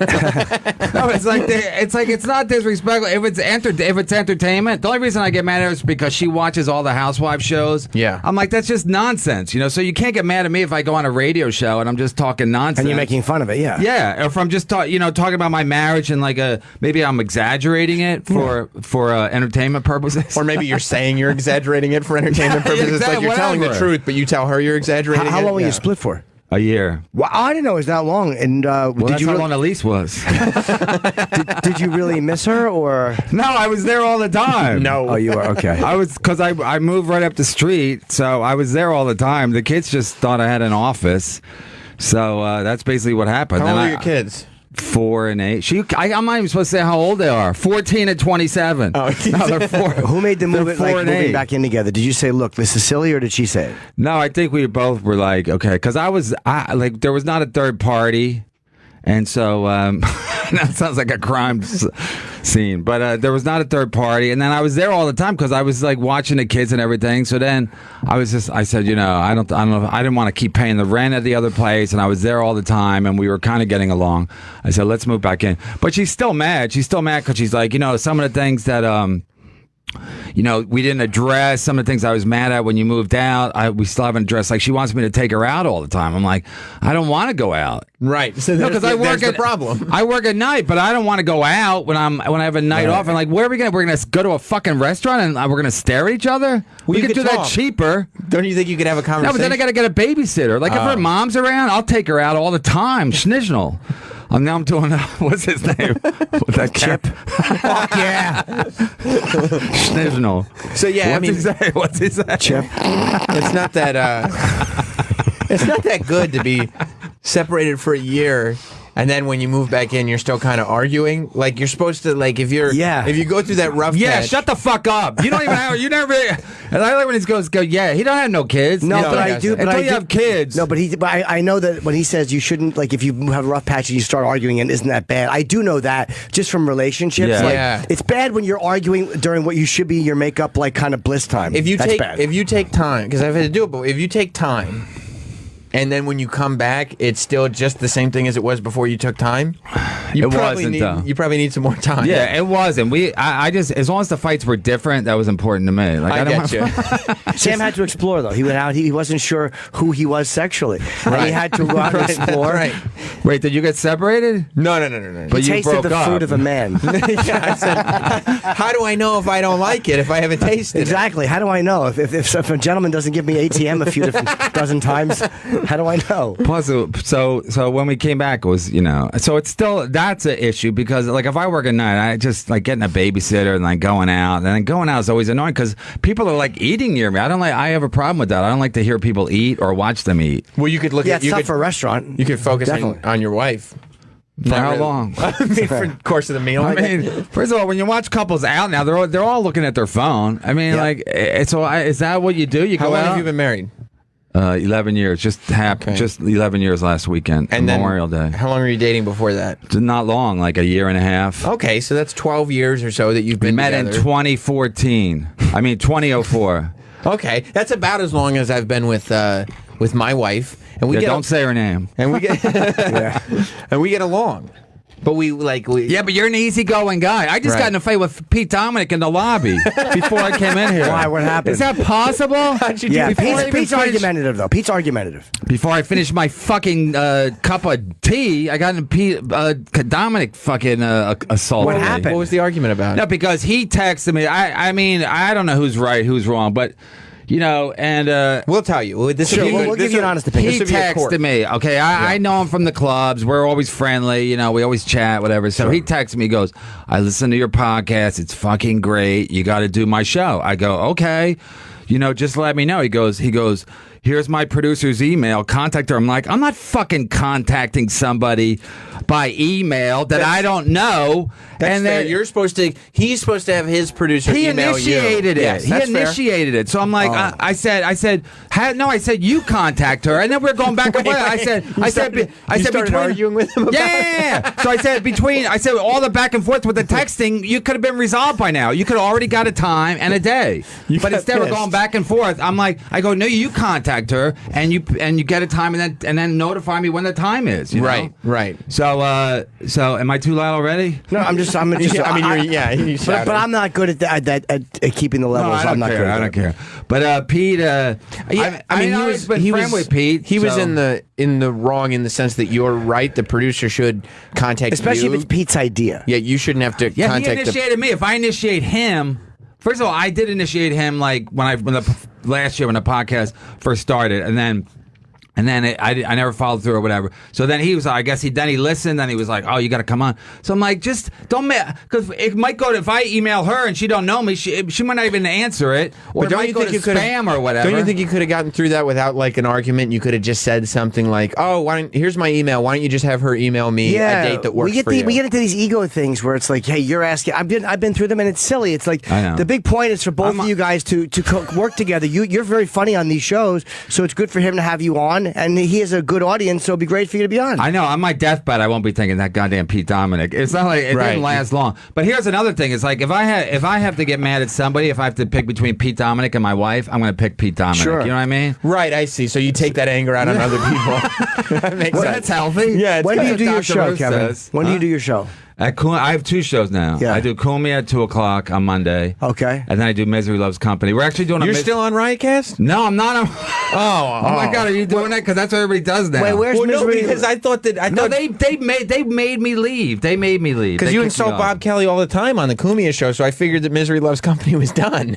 No, it's not done, but it's still out. But it's. Do you have a co-host? No. He What about quit. Jimmy No, the how other about one Jimmy quit. Martinez? He quit too. Why? I don't know, man. You got to ask him. I was. What do you think? Well, I was watching. I was doing some research last night. I was watching some episodes of Burning Bridges. Yeah. I like that show. But yeah, he's just so upset. But it's because he told his co-host, Jimmy Martinez is the co-host that Kevin Brennan had on the Riotcast podcast that they almost got into The a fist row fight. with was almost murdered by. He was almost murdered, yeah. And like an idiot, I rebooked him. Right. And so I started bringing him on the Burning Bridges show that's on the Because I thought it'd be good. Network. I thought two different personalities. I like the tension. Yeah, he's got a I big... like the hostility. Sure. But then I guess Kevin told him to take a couple weeks off. Did you? Is what I've heard. You First told of all, him- the fans go, get that N-word off your fucking show. They're canceling subscriptions. Are they? Yeah, well, they're threatening to. So. No, they'll say that if you have a white co-host, it doesn't matter. No, but Jimmy, like, I don't want to. I figure I got to do something. I gave him. I told him a million times. I go, don't yell over me. You can yell. Don't yell over me. Don't cut people off. He had fucking Gavin on, or Gavin was on. Gavin does his show there, so he was there. I never really met him. So as a courtesy, I'm like, Gavin, you want to do my show? Sure. So he sits in. Jimmy comes in, and Jimmy's like screaming. I'm like. So, Right. so the fans, the people, you know, a lot of people like support. And I told Jimmy, I go, you gotta. I go, how can they miss you if you don't take a couple of weeks off? You know, but those are like famous last words. Like that's like smarmy, like used car sales. Yeah, like, I mean, I can't imagine what it would be like to have my co-host say you should take some time off. Let them miss you a little. But he's not. Would you be Jim? If I was like, I know you're doing the Europe trip, but why don't, if you want, I know we come back to on Asia. Monday. Yeah, spend more time off. I'll do till Wednesday, and then you come back on Thursday, and people are really going to be excited. Wait, hold on. I'm just remembering a conversation I had one time with someone who said, no, you take a couple days, let people miss you. I didn't say that to you. No, you didn't. I wouldn't say that to you. No, why would you? I mean, you'd be insulted if I said that to you. Yeah, I'd probably want to. But anyway, your guts. In my case, he wasn't a permanent co-host. Like they just signed me. They didn't. It wasn't a package deal. Did you let him know that? No, he knew that he Because I could somebody with an ego, signed. somebody with an ego, right, would probably not receive the information well if you said, they didn't sign you, they just signed me, so you're not really a co-host. No, that's not like the most delicate. He said when I told him, and then the weird part was I used to pay him it was my contract, so I paid him out of my own pocket, right. you know. So I would pay him after the shows. So but I didn't have any cash the last show we did, Mm-hmm. and then you know people are going, you got to get him off the show. He's too loud, and I didn't want to hear from Kumia or Keith. Get him off the show, so I'm like, I got to handle this myself because I don't want them fucking stepping in, you know, Right. like my parents. So I'm like, Jimmy, just take a couple weeks off, and then he goes on Twitter. Then the next Monday he's not there, but he texts me, he goes, can you pay me for last week? I go, yeah. I go, meet me at the cellar.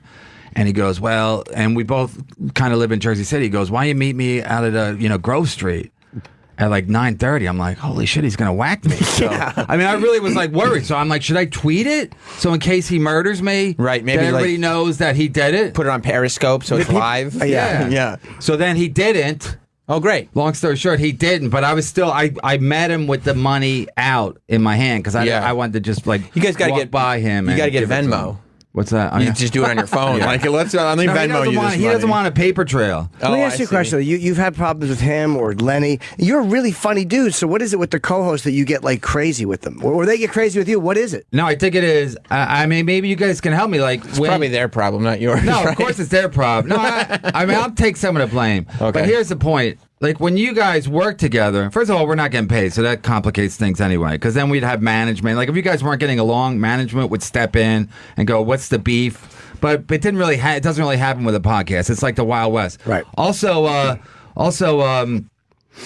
when you work with somebody more, you get to know more about them, and then I think maybe I cheap shot people. Like once I know their weakness, sure, with their Achilles heel, I go after that. Yeah, that's not that nice. It's not good to do your in a time of frustration. Right. Yeah. No, like, I mean it's like not. I sometimes will take shots at like Jim, Yeah. but only like with subjects that have been well established these are like joking subjects and we're all having fun. The same way he'll take shots at me, knowing that like we're going to receive them. I would never try to undercut him for like his impotence is off limits on the show. Well, we know that. I have a child. Yeah, I know that. But you forced it in and you play with your nipples so you came. I know how it happened. No, but you don't want to cut your guy's Achilles because it's like then nobody is comfortable around each other. It makes no sense. Yeah, like then no one's going to trust you. Plus, why would you want like if you're getting him at his weak spot, like you want it to hurt? Like why would you want to hurt your co-host? Right. When it's you want to lift your co-host up, make the show better. Literally, yeah. Theoretically. Yeah, because it makes the show stronger and it gives you. You got to have a balance in it. You have to. It really helps, man. Like Sam and I are similar in a lot of the things we want, and we're also different. But it helps. Like him being different than me isn't. I love that he's different from me. This way, if people don't like what I'm saying, they got someone who's giving another point of view that's legit. It helps a lot to have a balance. Although to be fair, I mean, I don't watch that many like shows or podcasts or whatever, however you would phrase it. I don't know. But like one of the reasons why I pay attention to what Kevin is doing is because there's so much self-destruction around it. Like it's at any given moment. Sure. The whole thing could blow up to the point where like he almost got killed to death with a man's fists. Like I watched that show. That's but cool. The self-destruction can happen, but when it comes to the co-host, you got to have it's almost like there's certain things, like you can't break your microphone. If I was getting paid, I would fucking do it. I would, like, if I was getting paid, I would just, first of all, you were getting paid. You getting paid and paying Jimmy. Yeah, I was getting paid, but not like what you guys get paid. So we were getting paid like respectable money. Not that they're not to call me. I mean, I'm only doing 1 day a week. So you need more. You need more cash. Yeah, I need in order to. But you got Kevin. You got to build it, and then the cash. It's a weird formula because that's not what we're used to as comedians. You used to go, but it's like hosting as a comedian. All right, I'll go in for $50 for the weekend because it's 1990, but I'm not going to come back in 2000 for that. You're going to get me as a feature for $500 a week. It's like you work your way up. It's like when we were starting out as comics, you didn't tell Esty like, fuck it, I'm not doing food spots, give me the page. No, but if you were, you worked your way up, and that's how it is with that. If you were hosting a gig, right, would you be like, this next asshole coming to the stage, he's not funny? He probably would. I used to do that when I ran up a mic. I go after a guy by him, I go, not funny. I would like say just very quickly and succinctly. Like one time I said to a comic, it was a female comic, and she, when I brought her up, she didn't like my intro, so she was like talking shit about me. She didn't do well, and after the outro, I said, how about a hand for that cunt? And then Barry Katz found out about it. He banned me for like a month at Boston Comedy Club, which is the biggest break of my career, getting banned for a month. So you have like almost like an Asperger honesty where you just spit your thoughts out, which is great. First of all, listen. You guys all made your fucking bones on Opie and Anthony, right? I did, yeah. Sure. Okay, so that was a controversial show. Sure. Yeah. Especially back in the day. Yeah. I mean, the fact that they would go after, like, Howard Stern, nobody fucking went after Howard Stern. Like, they would go after people that, like, nobody thought, that they would do shit that nobody thought you could do. But so I'm not saying, I had no plan. I had no plan when I started the show. It was me and Lenny in a room, and then after a while, it was fun at the beginning, and then after a while, like, it got a little heat, and then people were like, do this, and Lenny, this. So then it got a little bit more personal in the thing, and then we didn't have guests, and then once we got guests, it just became, and then I got Jimmy, and then like, I'm not saying I'm innocent, but I'm saying like the show is controversial, maybe to a fault, but now the show is almost like I'm like a guy who can't keep a girlfriend, you know what I mean? So that's almost the show. I'd love to have I had Pete Lee on the other day. I mean, yesterday on Comedy, and he was great. Pete Lee's very good. And Jeff Leach was on, and Jeff Leach was a fucking asshole. Jimmy also, I heard, felt like Kevin was auditioning co-host when he was having guests on, even though Jimmy was there. Like he felt like he was auditioning replacements. No, I put him on the couch. Yeah, he'd go on the couch, and then Kevin would see what his chemistry was like with somebody else. I right wanted in front of it would be like face. the equivalent of like you doing a show with Patrice, and like you're the host, and then you have guests, and Patrice will chime in. We'll watch what's happening, then chime in, say something ridiculous or hilarious or controversial or poignant. So that was the point of like letting people talk. We'd have a regular white people conversation, and then Jimmy would give his fucking Puerto Rican black take. Because I think he's both. The thing with Opie and Anthony too to remember is like, yeah, they didn't get along at some point, but for I'm saying them get along. I'm saying it was a controversial show. What I mean, but the controversy wasn't between Opie and At times it was, but rarely. Usually those guys worked very well well as a unit. The controversy was directed out. Right. So that's what you want is a strong base. Like when we were on the show, all of us, even if there was internal strife, the times there was, a lot of times there wasn't. People saw it as a unit fighting other things. You don't want the unit to be self-destructing, as corny as that sounds. I agree, but I'm saying the Opie and Anthony got traction in the radio world because it was controversy, and they weren't fighting each other at the beginning, obviously. But I'm saying, like, even with my podcast, if me and Lenny sat around and talked about sports, or if it was boring, nobody would listen because it's every podcast. Every podcast sucks except for Chip Chipperson. That's the only one I fucking listen to. But controversy. I'm sure you'd be a welcome guest on Chip Chipperson as well. I mean, I watch it to see how bad Lenny is, but fucking Lenny. Controversy is also not the thing it used to be anymore. Like, who's the biggest guy in podcasting? Joe Rogan, and he's not controversial at all. Yeah, but he's that's having 10 good years conversation. in. But that's 10 years in. I couldn't. First of all, I'm not gonna have a Joe Rogan conversation. I don't have all his interests. I don't smoke pot. I'm not into I don't have all these hobbies that I can address. So mostly my hobby is getting in a fight with fucking Pete Dominic in the lobby. So and that's what I want to hear about anyway. To tell you, yeah. the So truth. it's so I'm a dick, and then at some point I'm not when I go in to do a show, I'm not like, oh, I'm gonna get in a fucking fight. Like even when Riotcast, Bobby Kelly said to Keith, he said, good luck with Kevin. Like I'm special needs or whatever, So my point is, they're paying me. So and listen, they've been good to me, and fucking, and the more I hang around with Cumia, I do his show a lot. I do my show on Monday, then I do his show at 4:00. A lot of times I'll just sit there and do his show.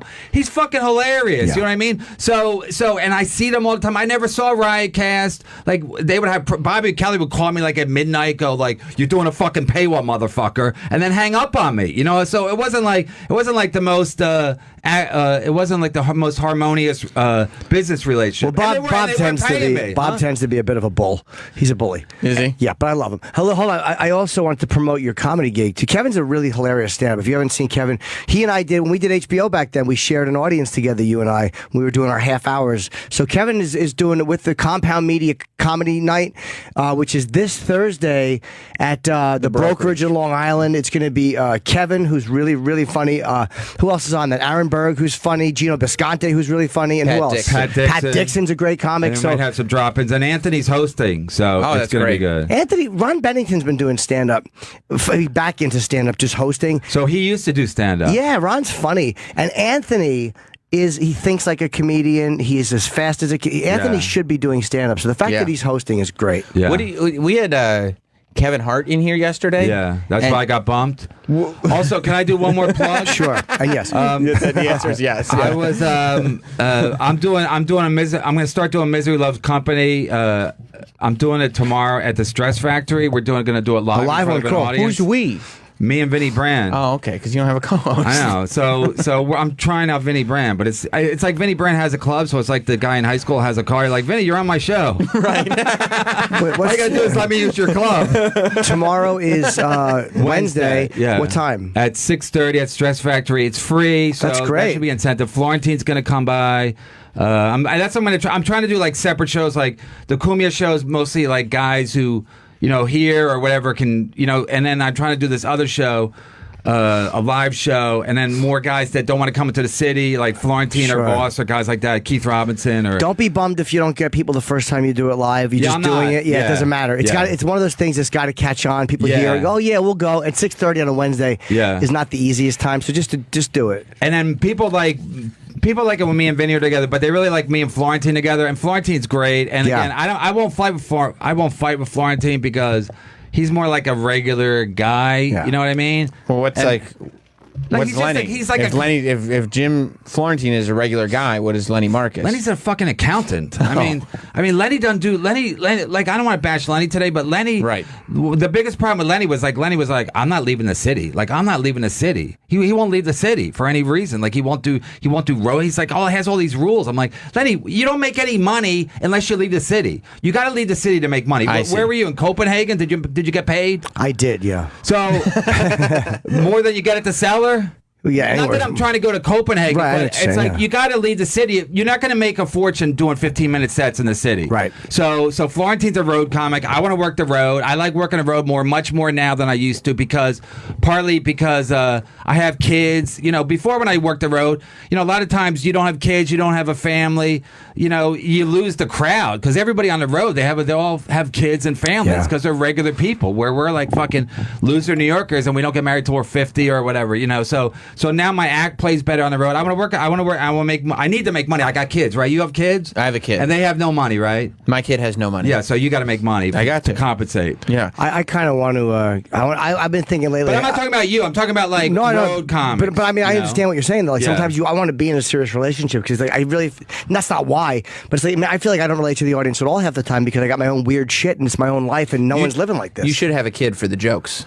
I know. I'm sure I want to see Bill Burr's new act. I'm sure Bill Burr has got. I saw a minute of what he was doing. I was like, God damn, he's gonna be so fucking funny with a kid. No, because sometimes it just falls in your lap. Some of these jokes, you know. And then even I watch Attell. You know, I heard Attell. Jessica told me him and Attell might have a child together and raise it together. And then they were thinking about. And I said, well, you guys going to say you're gay? And they go, and I thought, like, that might actually go to the Supreme Court. Like, two guys who aren't gay, can they say they're gay? Do they have to have sex in front of, like, a judge or something? Can they just get married? Yeah, that's what I'm saying. Can and not you be get gay? married and not be gay to a man? I guess. I mean... I don't. Gender is fluid, right? Yeah, I don't know. That's a good question. You can, and sure you can, but I mean, you may kiss the bride; it'd be awkward. You just a little fist bump, You know, because you got to, Ken, when you do calls, like, because you're like when you think like Ted Bundy. Ted Bundy killed a lot of women. He put their faces in the mud, but there was always the neighbor who was like, and he was such a lovely man. Or his girlfriend's like, I had no idea. So there's always people in the lives of these maniacs who they're really good to, and who calm them.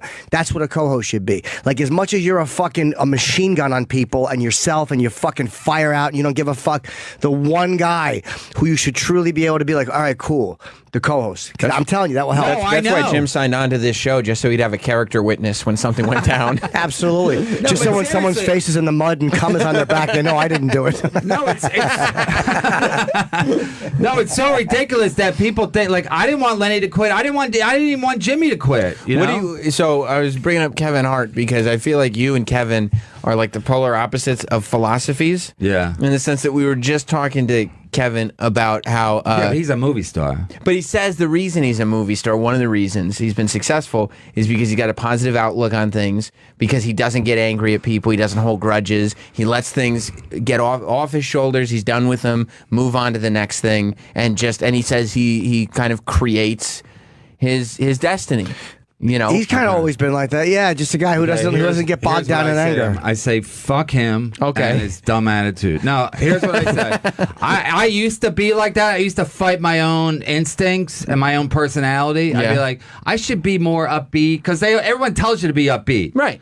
But then I'm like, then I realize I'm like, fuck it. It's a conflict of interest. So I might as well just be myself and then hope for the best. You mean because it's so in you? Yeah, there's no point in fighting myself. Right. You know what I mean? It's like if you're kind of a sexuality and you're like, oh, you know, I should be this because that's more normal, or because people want you to be more positive. Like, I know Kevin Hart's positive, so fuck him. You know what I mean? I'm kidding, of course, but because I admire the guy to be that short and be that successful.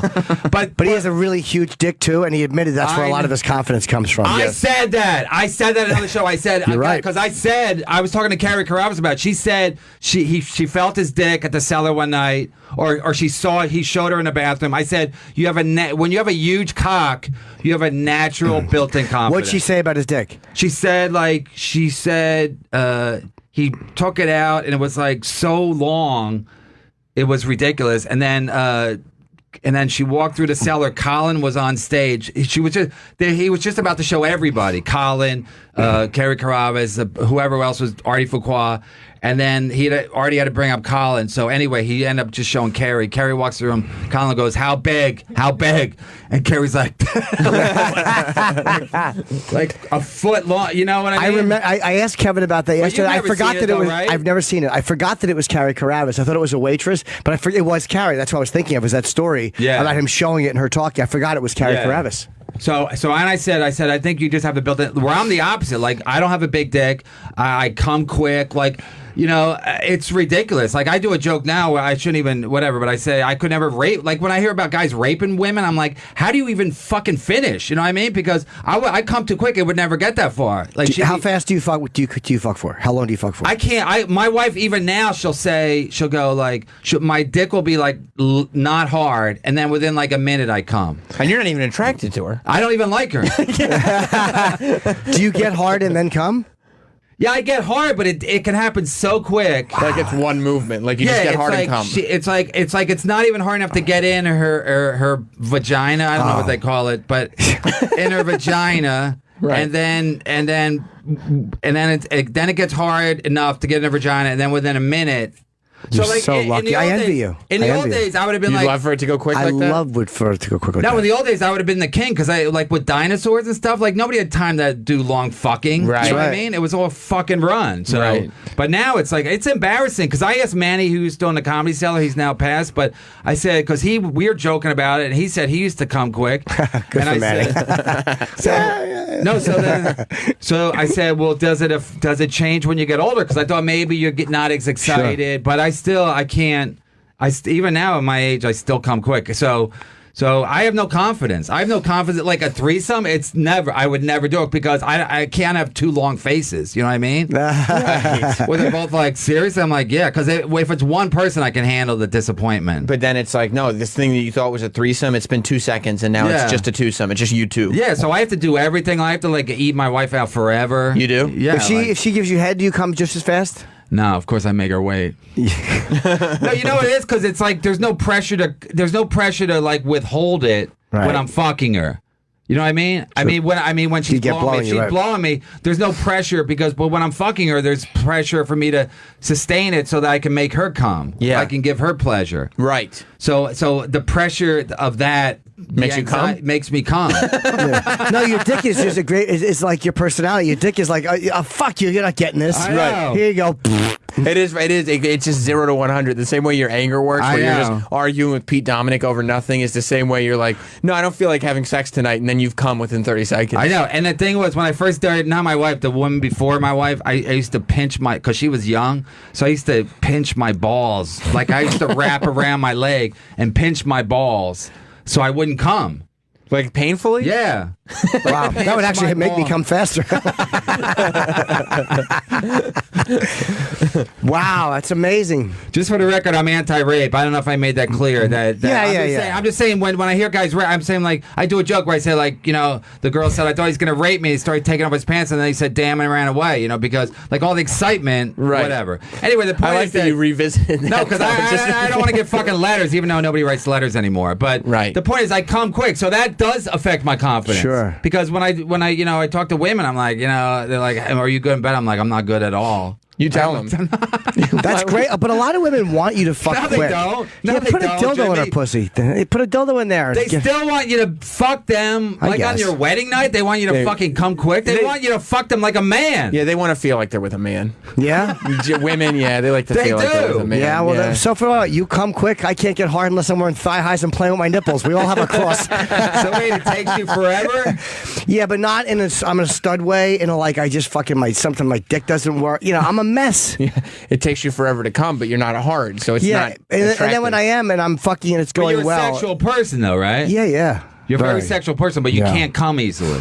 No, it's just from perpetually jerking off. It's not healthy. It's not like it's man, I fuck a lot. You still jerk off a lot? Oh boy! I thought you were easing up on that. I'm trying. Busy. Did you jerk off a lot in Europe? Not as bad as you might think. No, it's a couple times. You didn't have to. You had friends, right? Well, I mean, you can't just. But no, I was alone most of the time. No, but I always feel like jerking off in another country is like a little bit crossing. Don't you feel like you're gonna get busted, or you didn't know the fucking bylaws of the state? That's true. Like you didn't know. I don't. Yeah. This may not be legal in this country. Yeah. No, you don't want to like assume. I go to the embassy and jerk off. I mean, you don't want to assume anything in another country. You can just jerk off on a fucking patio at a nice hotel. You know what I mean? Right. No, you're right. I don't think you can jerk off on any patio in a hotel in any country. You might be able to in Thailand. There's certain Thailand hotels, I'm sure. You probably can. Yes, at the lobby. You're right. When he checks in. Oh, by the way. Can you jerk off on the patio? While he's getting a cookie. Oh, yeah. DoubleTree. Don't mind if I do. So your show is on Mondays on Anthony's on Compound Media on Anthony's network. Yeah. What time Mondays? 2 to 4. 2 to 4. Oh, it's a 2-hour show. And when does do you do Misery Loves Company? I do it. Usually I do it Wednesday, put up on Thursday. I think from now on, it's still a podcast. Yeah, okay. I think I'm going to do it every other. I'm going to try to do it live. I'm going to do it every other because I don't want to. First of all, if they're not, you do it every week. It's a podcast. Do it every week, Kevin. No. Because if I'm doing it live, it takes more effort, and I want to. So do it live every other week and taped every. You other don't. week. You have to do it live every time. Just do it live once in a while. Once a month, I know what you guys are going to say, but here's the thing. If people are paying to listen to me at Cumia, why should I do as much for people who are getting it for free? Because it's not about the money. It's about, first of all, you'll have a wider range. Podcast can be international, more likely to be downloaded internationally. Yeah, but I also want to reward people that pay for Cumia. Well, the Cumia thing is a visual thing. They're separate things. Yeah, but I think most people still listen to it. So wait, yeah. So you're saying, do I do 2 hours a week or 3 hours a week? No, compared but to what most people work. The free podcast should be like a commercial. It is, but every other week. So, no, because I was doing it, I was trying to do it every 2 a week, and it was exhausting worrying about, like, who's going to be on the show, and then when I would get to the show, I was like, keep a co-host. Huh? Keep a co-host. If you kept a co-host, you wouldn't have to worry about it. No, I know, believe me. I mean, I shouldn't even say this on air, but sometimes I go, like, what? Like, I just want to, like, I should write a song called Lenny. Do you miss Lenny at all? No, I do. Like, Lenny was a great co-host, and so he is a great co-host. Sometimes I just miss him because he's first of all, he's very efficient. He shows up on time. He's just like a guy who doesn't fuck up. He doesn't drink. He's reliable, you know. And he understands. Lenny understands. He's got a good sense. He's a funny comedian, and he got a good sense of humor. Of course he does, and he understands comedy and the rhythm of comedy because he's a comic. And also, but also on top of that, he's a complete cunt for quitting. So no, but sometimes I just look back and I go, maybe it's like when you have a relationship that doesn't work out. You're like, maybe I shouldn't have done that. Maybe I should have done this. Right. Maybe, yeah, you might have driven him out. I mean, because Lenny's not a guy. He's still a man. He's not a guy who's going to be taking abuse. And if you're saying things about his wife, I don't blame him. He's not happy with that. Lenny's what did I say real. About his wife? I don't know. Didn't you say something? She's a nice girl. No, I mean, I would just make jokes once in a while, but I think that was it because I think she was like, "Why are you letting him talk to you? Talk to me, talk to whatever I'm trying to say." So Misery Loves Company is she would get mad at him for letting me talk shit about her. That show is independent now. It's not on any network. What are you trying to say? I'm asking. He's asking. It's a fight between NBC and ABC. Who's going to pick it up? No, it's independent because I have an independent podcast. There's nothing wrong with being independent. I think Cumia was going to put it on their thing. I think they're gonna because when I signed with them, they isn't it the same thing they already have? Huh? Isn't it kind of the same thing they already have? They have Burning Bridges. Yeah, but they want the whole catalog of Misery Loves Company. Oh, the back episodes. Yeah, they want and then that was part of the deal. They gave them money, so that was part of the deal. We get all the episodes, so they're going to put up. I don't know if they're in a hurry, but you can still get Misery Loves Company. You can get it. Go to my Twitter, Kevin Brennan 666. All the links are there. You got any advertisers? It's on iTunes for the podcast. That's how you make your money, Kevin. Do some live reads. You want me to fucking choke you? Why? Yeah, I know how you make your fucking money. But I'm saying you're saying that there's no money. The best part was I leave Riotcast, and I'm like, they'll never replace me. A week later, fucking Chip Chipperson shows up. I'm like, those motherfuckers. Chip Chipperson is fucking apparently doing very well. Apparently, look at the charts Jim does every 2 hours, like every break. Yeah. I never look at iTunes ever since the video started. I never go to iTunes. I don't give a fuck what the it does. The video on counts are really good. For considering what it is. The video counts. 50,000 views. Most of them have a couple have 30,000, some have 50,000, a couple have 60,000. Really good. This early to start, yeah. No, but I know all that. But in the meantime, the point was I don't want to talk about it forever. But the point was that I go to Cumia. I felt like I got a part of a team over there. That's why we're trying to do these shows, Sure. And because I felt like Lenny and Bobby Kelly were more of a team with themselves for some reason than with me. And then I thought also, like, in the meantime, while maybe they found you abrasive. Maybe. Could be, right? Slightly difficult. So, is this like an intervention? No. I hope they come walking in with Jimmy Martinez. I would smoking a fucking pipe. We should get Lenny and Bobby and all of them in here with Kevin. And you have to listen. You can't say anything. You have to listen to how you've hurt them or how Jimmy you've offended Martinez. them. Yeah. But anyway, I wanted to do something. I figure I'll do something at Kumia where I make a little money. I'm part of a team, and then while I'm waiting for like maybe Misery Loves Company to get bigger, then I can get commercials. But waiting for commercials, it's hard because I say cunt a lot. I say the N word on my show, so I know Chipperson talks a lot of shit, but he's doing big numbers. So Bobby Kelly used to say to me, he goes, "We're trying to get you ads." I go, well, "How hard are you trying?" Because when he tried to get himself the ad first, and so he would show them my numbers, and then if they listen to the show, like I did say the N word, like I didn't say the N word. I would say, "Can I say it here?" I would say, like at one time Jimmy wouldn't shut the fuck up. I go, "Cut that nigger's mic," you know? Okay, Jesus, that's a little rough. Yeah. And Godfrey was there, and Godfrey looked at me like, "Did you just say that?" I go, "That's right," because he wouldn't shut up. But then again, the episode did huge numbers. It did huge numbers. Yeah, but you can't. Like advertisers don't want. They're talking about. I know. That's what I'm saying. Bill Maher got in trouble for less than that. I know, and he's but I'm Bill saying, Maher. He's saying get advertised. I'm like, I'm trying. I know how You're fucking not money. trying. You're saying the N word and the C word. You shouldn't say that. If you do it in a joke, it's one thing, but to say that to a guy like Jimmy, like, because then you're putting him on the spot, like as a man, like to allow someone to say that to him, or Godfrey, you put those guys in a really bad position. It's not about being politically correct. It's like those guys have to look at themselves and go, "This guy just spoke to me this way in a way but that it wasn't the first time." But I didn't look at him. I looked at the sound guy. I looked at Adam. I said, "Cut that nigger's mic." Yeah, so maybe you make a policy to yourself. You won't say anything that's ridiculous. Yeah, I like when Norton's the most reasonable person in the room. Well, about that, like it's like I would never say that to a guy, even if he was a like hot dog or sized dude. No, but it wasn't, Jimmy. It wasn't. nice. It wasn't. I didn't introduce the word. They were saying it the whole show, and then he literally wouldn't shut up. And I had to like establish some authority and go just blah blah blah blah. So blah. like that's your idea. You're like, I need to establish my authority over this person. I'll call him the N word. Yeah, yeah, and it worked. Yeah, I mean, it has in the past too. But maybe it that worked like magic. Maybe that would be like Jim said, like a strategy. You guys forward. make me so mad because how long was Opie and Anthony on the air? They were. I mean, when I don't worry about it. A lot of years. It's 2017. It would be like if when Opie and Anthony started. If every comic had their own radio show, it's hard to separate yourself. It's very, very hard. But the thing is, when you look at what Opie and Anthony, sorry to cut you off, but it's hard to establish yourself because everyone has a podcast. So I wasn't even trying to establish myself. I just started I would get a little caffeinated up, and I would start yelling at Lenny about random shit, and then it became a little personal because I was trying to make money, and he was like, we got to deal there. We got, Lenny was like playing it by the book. I'm like, Lenny, it's a podcast. I need to make money. I had 2 rents then. I was a little desperate. But look at what worked for Opie and Anthony. And eventually for myself when I came on the show, it was that all the aggression, even if there was minor annoyances internally, was focused out. And that's a very key thing. My point is they had years to establish themselves. That's my point. Yeah, so do you. You got time. No, not as... You're a comedian. You got an audience. Did I not tell you guys that I have prostate cancer? Do you? No. Okay. See, that's the thing, Kevin. You're worried about getting to that place, and you don't... It's still a process. So don't be mad that it's not happening fast enough and keep trying to go, no, not working, garbage, not working, garbage. But that's why I went to Kumia, because I'm like, in the meantime, I'll go over there. I like those guys, and then I'll make a little bit of money, become friends with them. How long have you been a stand-up for?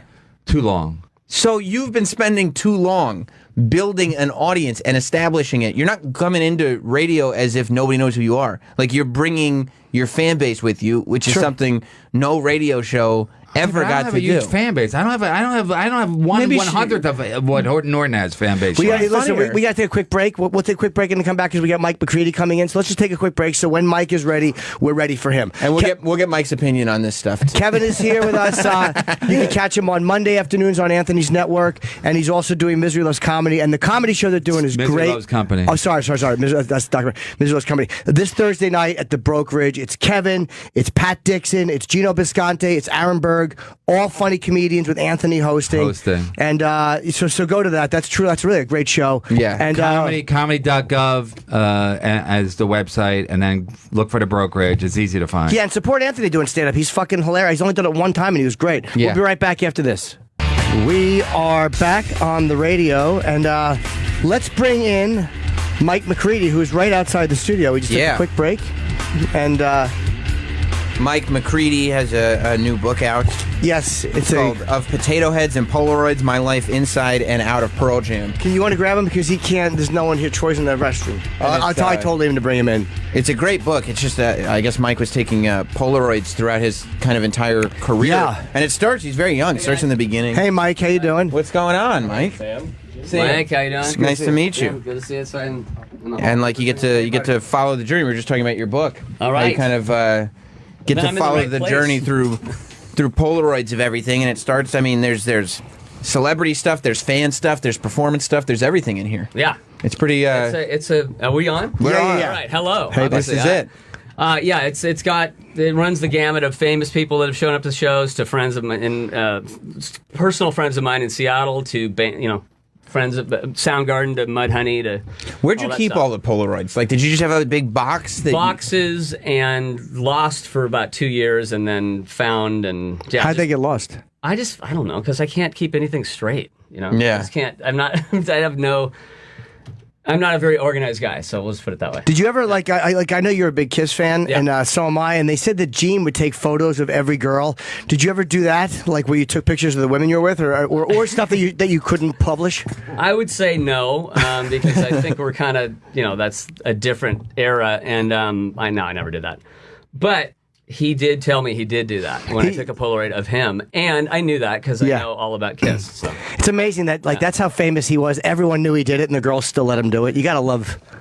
Right, that. and it's not like when you're dealing with Polaroid, you can just sneak it like it's a phone, like it's a thing. You know what I mean? Like you're getting a Polaroid shot taken of you. Yeah, it was the 70s. How was it doing? I know you did Black Diamond with Ace. How much of a thrill was that? It was a total dream come true. It's Ace Frehley. It's lead guitar. Shocked me. I loved him, and he's become a friend, which is crazy. And it was super cool for him to show up and want to play with us. And I can't even. You're playing with your childhood hero. So how does that work? Like you guys call him and say, "Look, we're going to be in town," or I always wonder how those bands work it out. Come to the show. That was what it was at Madison Square Garden, and I was like, "Yeah, sure." And Ace, he got a hold of us somehow, and he showed up. That's kind of amazing that and his I said, daughter. Hey, do you want to play with us? Oh, you guys just invite him to play. I invited him because, and I knew Matt Cameron played in a Kiss cover band when he was a kid, called Kiss, and they had to stop doing it because they got.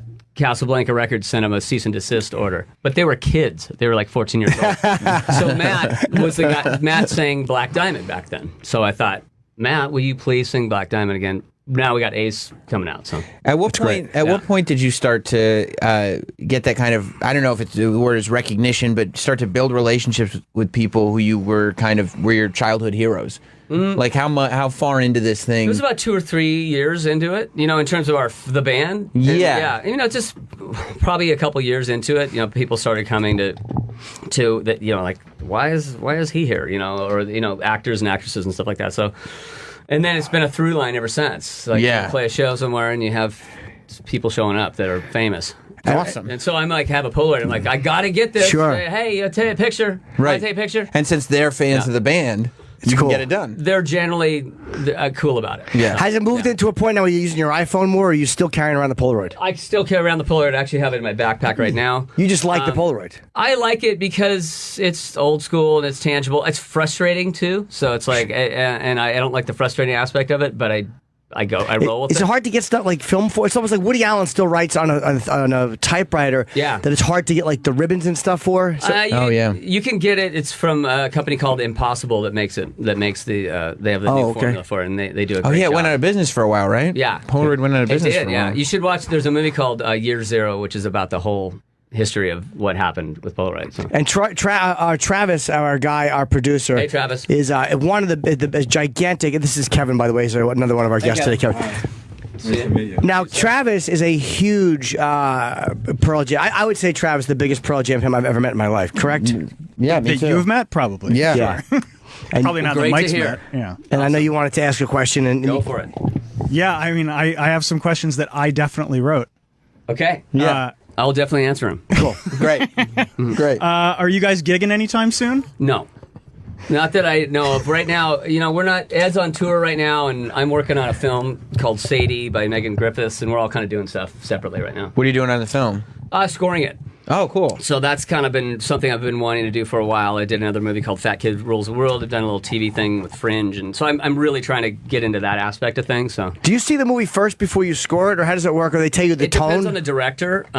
This time I did see the movie first. I read the script. I really liked it. I saw the movie. Then you kind of go over scene by scene with the director, and that's, her name's Megan Griffiths, and it's interesting because directors will tell you, I want it to look this way, and they won't talk in musical terms, so you have to kind of interpret what they're saying.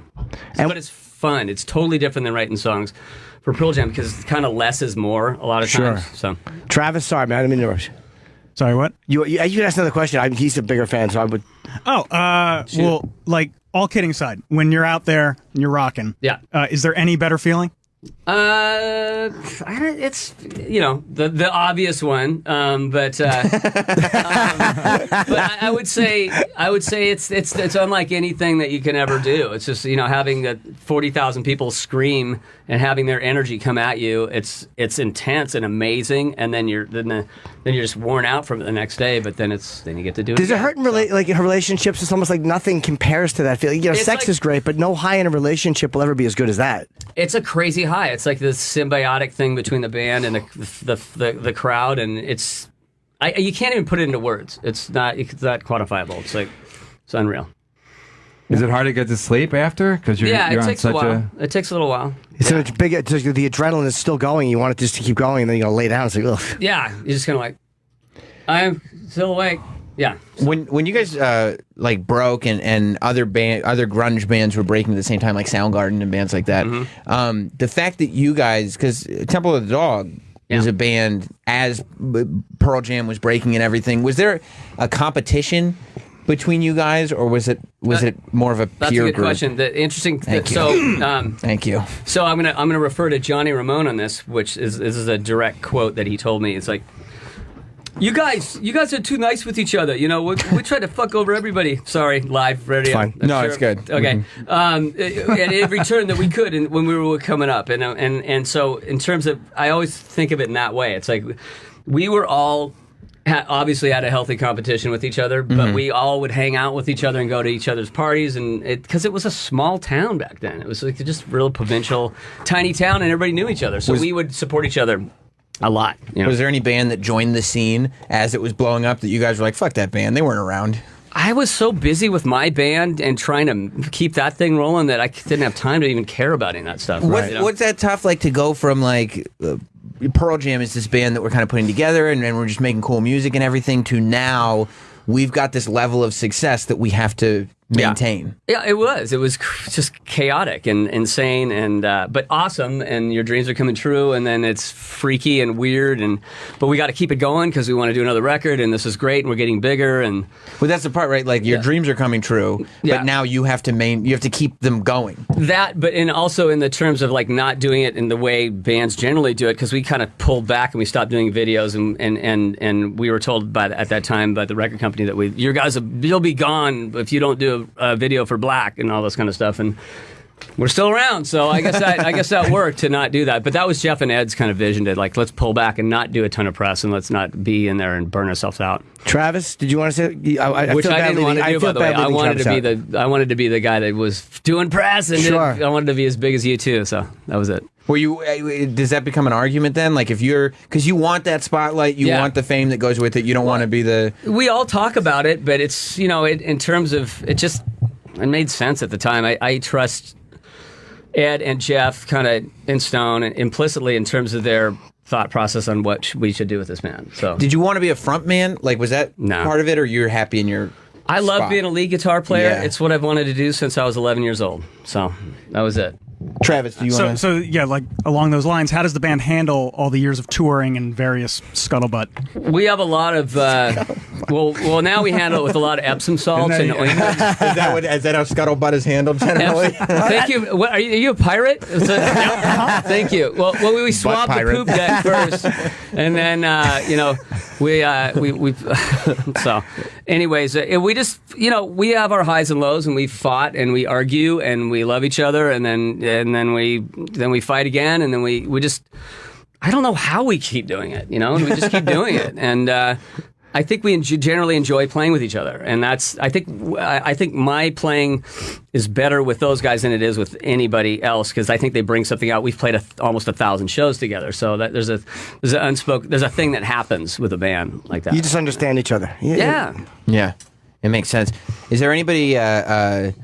Did you have to go through and get the rights to publish all these photos? Like, did you have to reach out to everybody that you're? I didn't personally, but our people did, and they had to sign a waiver, or most of them did, and most of them were into it. Well, even fans, though. Yeah. But if fans are at a show, they probably don't have to because you're in a public place and you know that they're taking pictures. And we have a thing that says that as you go into you may be filmed, and I don't see anybody suing for a Polaroid from a concert. It's a great book, by the way. I've looked through it. It's amazing how many interesting personal photos there are. Yeah. There's photos of you and celebrities. There's just photos of you hanging out. There's photos of the fans. Some of them have little notations on them. It's really great, man. It seems like a very, very personal thing. It is. I mean, it's a visual journey of my life, and there's stories that go along with all of it, and that's why I'm stoked to finally have this thing out. So. Travis. It made sense to take all those Polaroids for 20 years. So, the fans that are in this book, like, they must be floating on cloud nine. I did a book signing in Seattle, and a lot, some will come up and go, "That's me right there. Can you sign right in there?" And I'm like, "Oh, that's cool." So they can see themselves, and they're in there, and we have very passionate fans that follow us around the world, and you'll see a lot of them in the same photos, and so that Where's Waldo? It's like find yourself. Yeah. Along the lines of you saying that Ed and Jeff were, let's pull back, let's not do interviews, let's not do videos. Mm-hmm. Were you against the whole Ticketmaster thing as well, or was that kind of just you going along with everything? No, I felt strongly about that at the time because we were trying. So our band. A backstory to that is that we never take kind of any promotion or any kind of money from any corporations or anything to go out and tour. We do it all of ourselves, and we pay for all of our crew and our bands and all that stuff, and we always have. And we were doing that back in the 90s, and we just couldn't afford. We didn't want to raise our ticket prices, and we wanted to keep them as low as possible, but be able to keep ourselves on the road. Why weren't you taking corporate money? Because it's just we don't. What kind of question is that? Total whore. No, it's a good question. It's a great question because if we were really kind of in it for that, we would probably do that. For that, and it would probably. You just didn't want to be in bed with these corporations. We didn't. It's not part of our ethos or our ethic, or it just didn't seem right. So we, not in any kind of weird, pretentious way. We just want to do it. You ourselves. just weren't comfortable with it. It's a do it yourself. I mean, like Jeff came from Green River and Ed, and we all came from this small scene. Ed down in San Diego that you have to do it yourself. You do all your flyers, and we always kind of felt that in our soul, and that's how we still do it. So at any rate. We couldn't afford to keep our tickets as low as we wanted to, but with the service charge on it. So that was the problem. Was it difficult to know that? And we were asked by the government. It's like we didn't bring it up. We were asked. What do you mean? You were asked what? We were asked to testify whether they're a monopoly. That was right. So they clearly were, right? Well, it turns out they weren't. Who said that? The courts? Janet Reno. Yeah, the government. Yeah. So but we do business with them now. So it's like that's what I was going to ask. Was it difficult when you okay, we're going to start doing business with Ticketmaster again? Yeah, you have to be like, okay, we don't know how our fans are going to take this because they know how public that fight's been. Yeah, I don't think so. I think you just kind of you have to move on, and we want to play in the places where fans can come see us, and where it's not impossible for them to go see us, like it was when we tried to do a tour by ourselves. So what type of places that's were more you... important. We just would, like, oh God, I can't even remember, like Utah out by a ski resort and like all sorts of crazy. And it was annoying? It was just hard to put on a show by yourself without.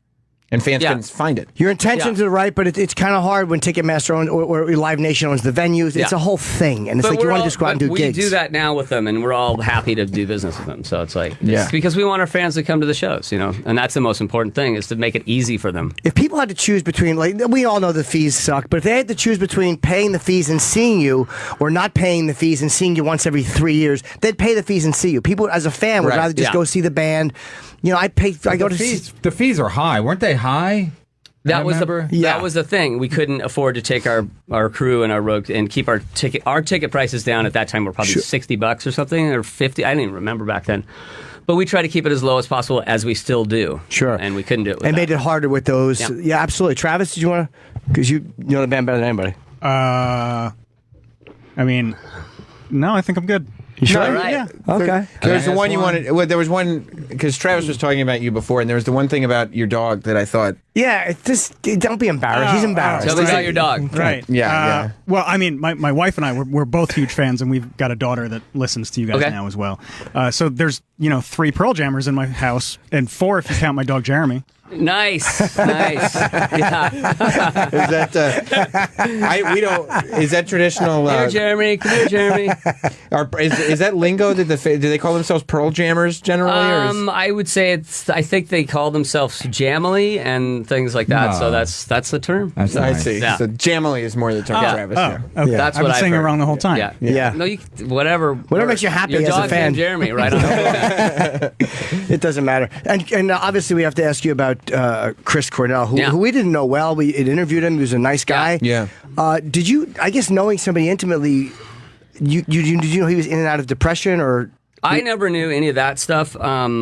Chris, the one there's a picture. The first shot in there is of me and Chris and Eddie and Nancy Wilson, and that was a Temple show, one of the early Temple shows, and that was at the Mort Theater. And Chris that night we went out and had he took me out for dinner to talk to me about the project, and we had Italian food, and I remember drinking a Chimay ale, and we talked about Pink Floyd and all sorts of stuff. But at any rate, he was always cool to me in terms of like helping me out in my career, or like, hey, you want to play on this Temple Dog record? And this is the first legitimate record I was ever on, so it was a big deal, and I was terrified, but also I wanted to do the best I could. And he was specifically with Reach Down. He was like, hey, he heard the first solo I did one time. He's like, why don't you? I'm going to go outside and I'll come back in 10 minutes, and I want to hear you do something different. And so I went. I just did that one solo that's on there in one take, and that was after him kind of making me kind of lighten up, which he did with Ed too. He was very good to Ed. So I'm just giving you a backstory about our relationship. And he was very accommodating to Ed when he moved to Seattle. And there were some people in Seattle who were kind of some dicks, basically, because Ed was not from there. And there were people that I knew forever because I'm from there. So I was kind of pissed about that. But Chris was not that way. He was very accommodating to Ed. He took Ed out for drinks, or they went hiking or all that. And he was like, hey, welcome to this whole thing. And that was, not knowing anything about a depression or any kind of thing, I had no idea. I just knew him on a musical sense and in a friendship and a brotherhood, and I miss him dearly, and it's super sad. I'm still in shock about it. Sure. It doesn't make any sense. I don't know even how to talk about it, but I knew we were gonna, but it's just super sad, and I'm glad. I'm really lucky and happy that I got to play with him and got to do the Temple of the Dog tour that we just did. That the reunion of sorts, because I got to have him in my headphones every night, and so he was, and that was amazing to hear him sing. And I've been blessed to be able to play with a lot of great singers, and I don't take that for granted. Ed, Chris, Mark Lanigan, Lane, all those guys. So and the photo you're talking about in the front, it's an unbelievable photo. I think Lance Mercer took that shot, but yeah, that's just right after the show. What year is that? It had to be 91. We played great. right after Alice in Chains, or right before Alice, actually, because they were starting to take off. Well, what at about the Moore Theater? What about all those years ago, Lane's death? Because you played with him too. Was that another one that hit you in the same way, or was it because you knew of his issues? It wasn't as surprising. And good, yeah, your insight is correct. I felt that it may happen with Lane, and you kind of saw the trajectory of that happening, unfortunately, because of his addiction. And that was just dark and grim. Again, I was happy to be able to do music with him for the Mad Season record, and I'm very proud of that, and it means a lot to some people that I've talked to, and I think it was freeing for him to sing on that thing, because I was just kind of like, do whatever you want, man. It's just, you're a great singer. You just do it. But he struggled, and I saw that. You can't say necessarily you see that coming, but It was just one of those things. I was super, again, like, oh man, sure. Another guy. You think died. it was the Seattle weather that makes everybody do drugs? There could be a thing about that. There could be. Seasonal affective disorder. They say Seattle's like the highest suicide. It's like a great place, but the weather there, the lack of sun, there's something to it. Yeah, don't move there. Nobody. Nobody move there. Dude, every time I've gone there, I don't even know if I was there. I know Craig Gash, you're good friends with. I love Craig. And did a gig with him. Did you? Yeah. It was many years ago, but I've never been there when it was pleasant out. People are like, no, you got to come more. Yeah, there's 2 days. You got to come those 2 days. It's 2 days a year? Yeah, you got to come. You just got to pick them. Yeah. So now you've got this book. What do you want to do after this? Do you want to go back? Like you said, you're not on tour necessarily at this point. What do you want to do? Like you do some? Are you doing book signings first of all? I'm doing a book signing at the Strand tomorrow night, which is sold out at the Gramercy Theater. So that's why I'm here. And I live right by there. I was walking by your sign. I saw it sold out. That's what that is. A signing. Okay. So that's what that is. So I'm doing that, and I think that's probably it for the book. And I don't know. See what I have a ton of energy, so I'll probably look for bands to put on my label and everything. So did you go in goal oriented like when you started, or was it just no, I'm a musician, I just want to play music with cool people?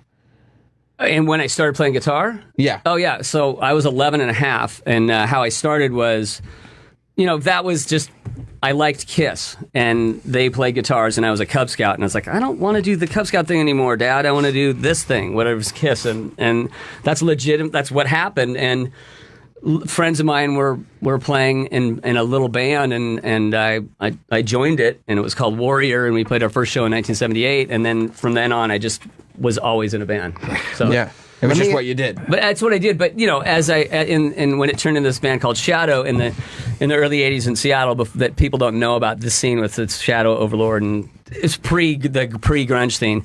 We played all the time, and we were we wanted to make it for sure. Right. Right. We were in it at that time as in high school. So as a fan of Kiss, as I was, you remember when the solo records came out. And all right, let me ask you what do you think the order of them that was the best one? Again, Ace, Paul, Gene, Peter. I went Ace, Paul, Peter, Gene. Hey.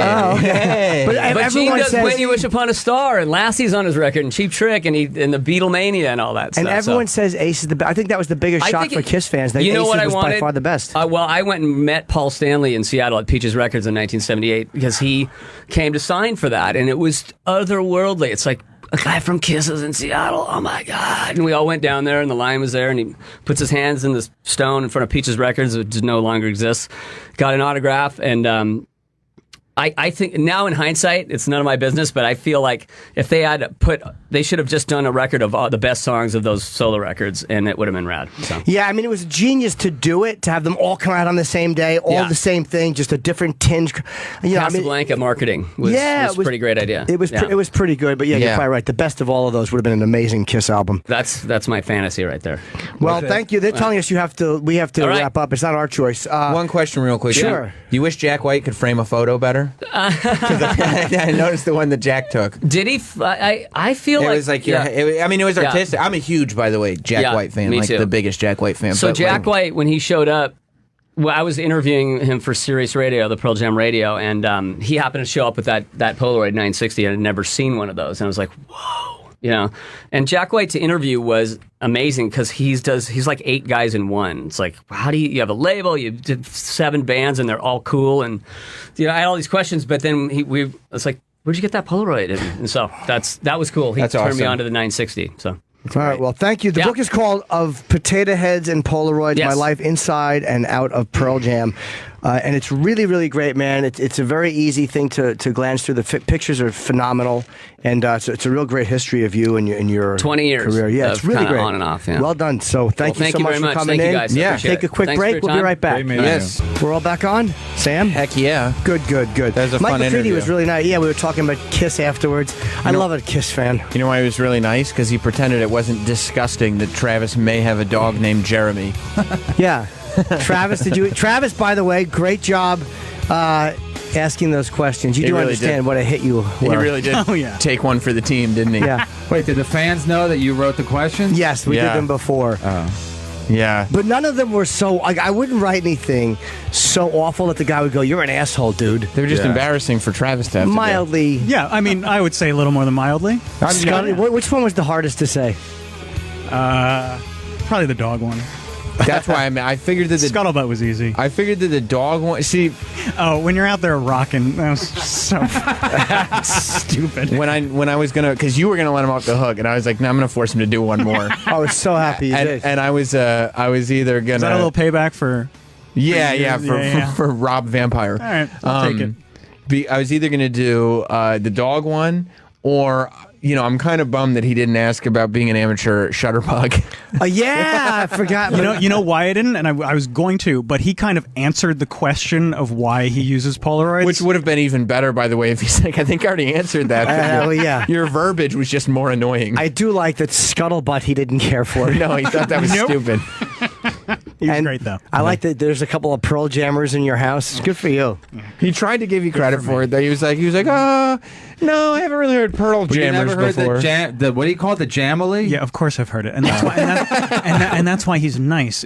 Because there are far more people that are far crazier than you would believe I am. But you by played asking it that like question. you didn't know the Jamily. You played like the Pearl. Well, yeah, Jammers? because I mean, yeah, he didn't want to. I've been saying, yeah, he didn't want to look stupid. So wait, did Travis look like a poser fan when he was asking that? Pearl Jammer. I hope so. He was like, well, generally I've heard them called the Jamily, and Travis was like, oh. Well, you knew Jamily though. Yeah. But I thought Pearl Jammer made more sense anyway. It does, a Jamily. You don't know Jamily. A poser fan. He thinks he named his dog after their biggest hit. Jeremy? Yeah. It's their biggest hit. They stopped making music videos because they were sick of everybody talking about Jeremy. Yeah, and you think that like he said he thinks Travis like this poser douchey fan? Of course. He's like, yeah, Travis is definitely a 120 minutes MTV Pearl Jam fan. And Travis did a good job of asking that. Like when you're up there and you're rocking. You did a good job with that. Thanks. Is When there a you're up better there feeling? And you're rocking. Are you guys gigging anytime soon? Was good. I wasn't in the know, so I was like, these are pretty good questions. Yeah, a little corny, but pretty good. I wrote 7 douchey questions for Travis to ask. You guys are up there rocking. Yeah. Maybe he'll come back one day and I can ask him real questions. I wanted you to ask him about, but you're right. An amateur shutterbug is so awful. You see somebody try to sneak in a real question about Ticketmaster? But that was a good question. It was So a I great figured, question. Travis should be the one to ask that, being he is the Pearl Jam fan. You should get to interview your idol. Right. I wouldn't call my idol, but Well, he's one of your idols. You named your dog after one of his that's songs. true. That's true. He's the lead guitarist in your second favorite band ever. After Who's my Sabbath. first? Oh, I thought you were going to say SFP. He doesn't have a dog named Jeremy. No, not Do at they all. have a dog? Yeah. Dexter. Dexter. Dog's name is Dexter. He named it after his After the favorite show? show. Yeah. Nope. And then wait, same thing Didn't do that that either. His dog's name is Real Housewives. same thing that happened to most of Dexter's victims are about to happen to no. the real life Dexter. Oh, actually. no. He's about to kick the old buckaroo. Yeah, Is he done? Oh, he's done skiing. He's yeah. cooked. Limping around on one leg. Let me It's tell the you- worst. Let me tell you something. No, he about walks fine. Dexter Pistorius. That little French bulldog. His goose is cooked. Yeah, it is. It is. He is Dunsky. But yeah, good job by Travis. Yeah, Travis Dog really did a nice job of chiming in with the questions. Yeah. I was, and I'm like a dick. I'm trying to get a question, and you guys are like, Travis, you got another one? You guys kept throwing it to Travis. I'm like, Well, he's such a Pearl Jam fan. Yeah. And it was just fun to watch him have to ask questions that were mildly uncomfortable. I can't believe that they weren't like competitive or jealous about other bands, or even now. Like, I feel like if I was in a rock band like Pearl Jam, You are. It's called the Jim and Sam Show. No, but you know what the thing is? I think people were jealous of it. Like he said, they didn't treat them great because he wasn't from Eddie Vedder wasn't Right. from there. So when they made it, they didn't really get Nirvana didn't really give him their blessing right away because he was kind of Kurt would say shit about Eddie. well, guess who's still touring? You know what I'm saying? Karma. Exactly. Yeah, word him up, Doc. That's right. Kevin kept making frustrated faces at me every time he said, "That's a good question." No, I would get so mad. I just want to be like that Chris Farley character, like, "Don't!" On SNL, we always got mad when he asked a dumb question because I guess he knew you were the co-host or whatever. So he was like, "That's a good question." Whenever What do you mean he knew? He was saying that because he thought my questions were good, and I yours don't know were not about as good that. as mine. I think he's just a diplomat. I don't know. I never. I had great questions. You had okay questions, yeah. I generally am. I just asked him about the weather. Is that why you all motherfuckers kill themselves? Why? I jumped in with. I even mentioned as seasonal affective disorder. I backed you up. I know. I didn't did. understand why you sometimes in those like professional settings, you'll help your fellow man. I wanted like the room to point out how dumb he was for, for saying that's cloudy weather has destroyed rock legend after rock legend. Brains out? Or with his dumb wife? Like, he's sitting there like. I don't know how to talk about this tragedy of my friend dying. Yeah, you think it was the weather? I guess. I don't like get specific. Like, what kind of a belt did he use? I am a bit codependent, I guess, because I know Travis is such a fan that, like, I don't want anybody. Like, if Ozzy was in here, I wouldn't want anyone being a dick, or to Tony Iommi. So I'm like, I guess because Travis is such a fan, I'm like, I'm gonna try to be position it in a positive. Yeah, because again, I wouldn't want someone doing that to fucking Geezer Butler. It's the professional thing to do. Nah, who cares? I understand that. They're pros. The world's largest privately owned Star Wars collection has been robbed. Let's discuss this. Why? They stole $200,000 worth of Star Wars shit from this guy's house, and I want to know what pieces were stolen. Yeah, this sounds like somebody breaks into my place and steals all my wrestling stuff. Yeah. Wouldn't I be $38 really unhappy? Worth of garbage. Are you guys both into Star Wars? Are you both into Star Wars? No, I mean I've seen the movies, but I'm not into Star Wars. No, because a lot of people are, right? Yeah, no. What I mean, called Star Warriors. That's it. Yeah. He lives in Northern California. Wow. They stole the Boba Fett. The ultra rare Boba Fett action figure was tracked from its buyer to a man named Carl Edward Cunningham. Cunningham, Mr. C. Cunningham, who the owner refers to as a good and trusted friend, surrendered to police. This guy robbed his own friend's Star Wars collection. Do you see what the name of his house was? I'm going to guess the Jizzbag Ranch. Rancho Obi-Wan. Rancho Obi-Wan. Oh, he's asking for it then. Yeah, that is true. Yeah, but it had to be an inside job because he's probably got alarms and everything. The ultra rare Boba Fett. I'd love to see that. Where was this? No, I think he gives tours. Does he? Yeah. It's in Northern California. Like this guy robbed him over like the span of several months. Like he just kept stealing little toys and stuff. Oh man! Yeah, because I think they were mostly. I lost the gun that Han Solo came with. I wonder what happened to it. So wait, he was stealing them and the guy didn't notice them. Exactly. Someone stole my Jabba the Hutt.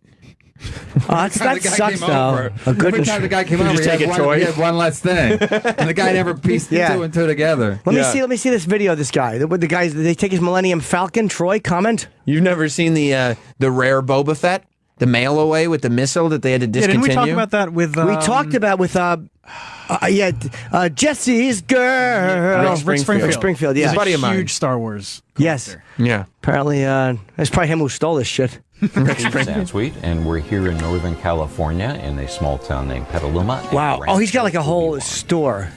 Home of no, this is a display area. That's what I'm saying. Yeah. I got interested in Star Wars as a result of loving science fiction growing up. But the question is this. The stairs that lead up to it are like, they look like they're on the Death Star. That's pretty fucking cool. I want to make a wrestling Where does he room store like the this. rare stuff? Probably in that room.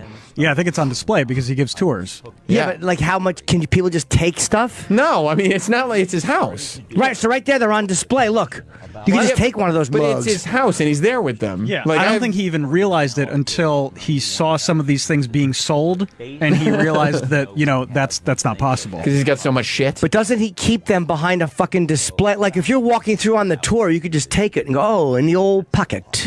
Is that what you do? Yeah. What would you take? You're supposed to watch the people that you're giving a tour to.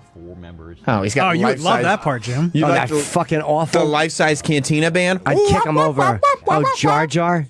That's not Jar Jar. That's a robot. That's a droid. That's the new one. Sorry, I actually like that one. But he did tours, so he'd show everybody his himself. Shit. Yeah. Legos. Look at all my cool Star Wars stuff, guys. Yeah, and exactly. Like, yoink. And here's a list of women that refuse to fuck me after being in this room. Yeah. I don't mind Somebody collectors. took the Boba Fett and then he sold them for Alf Pogs. Oh, Pogs are back? They're back in Alf form. Oh, he's got the working machines. But I want to know, where did he put look, he's got his own shirt, Rancho Obi-Wan. Where did he put the ultra rare ones that you couldn't steal? Were they behind glass? This fucking asshole just had a big... He's got shit behind glass. Yeah, it's exactly what it is. Of course it is. So his buddy stole the most valuable thing? He stole his Boba Fett. He stole 100 things. Which one? Wow, 100? 100 things worth $200,000.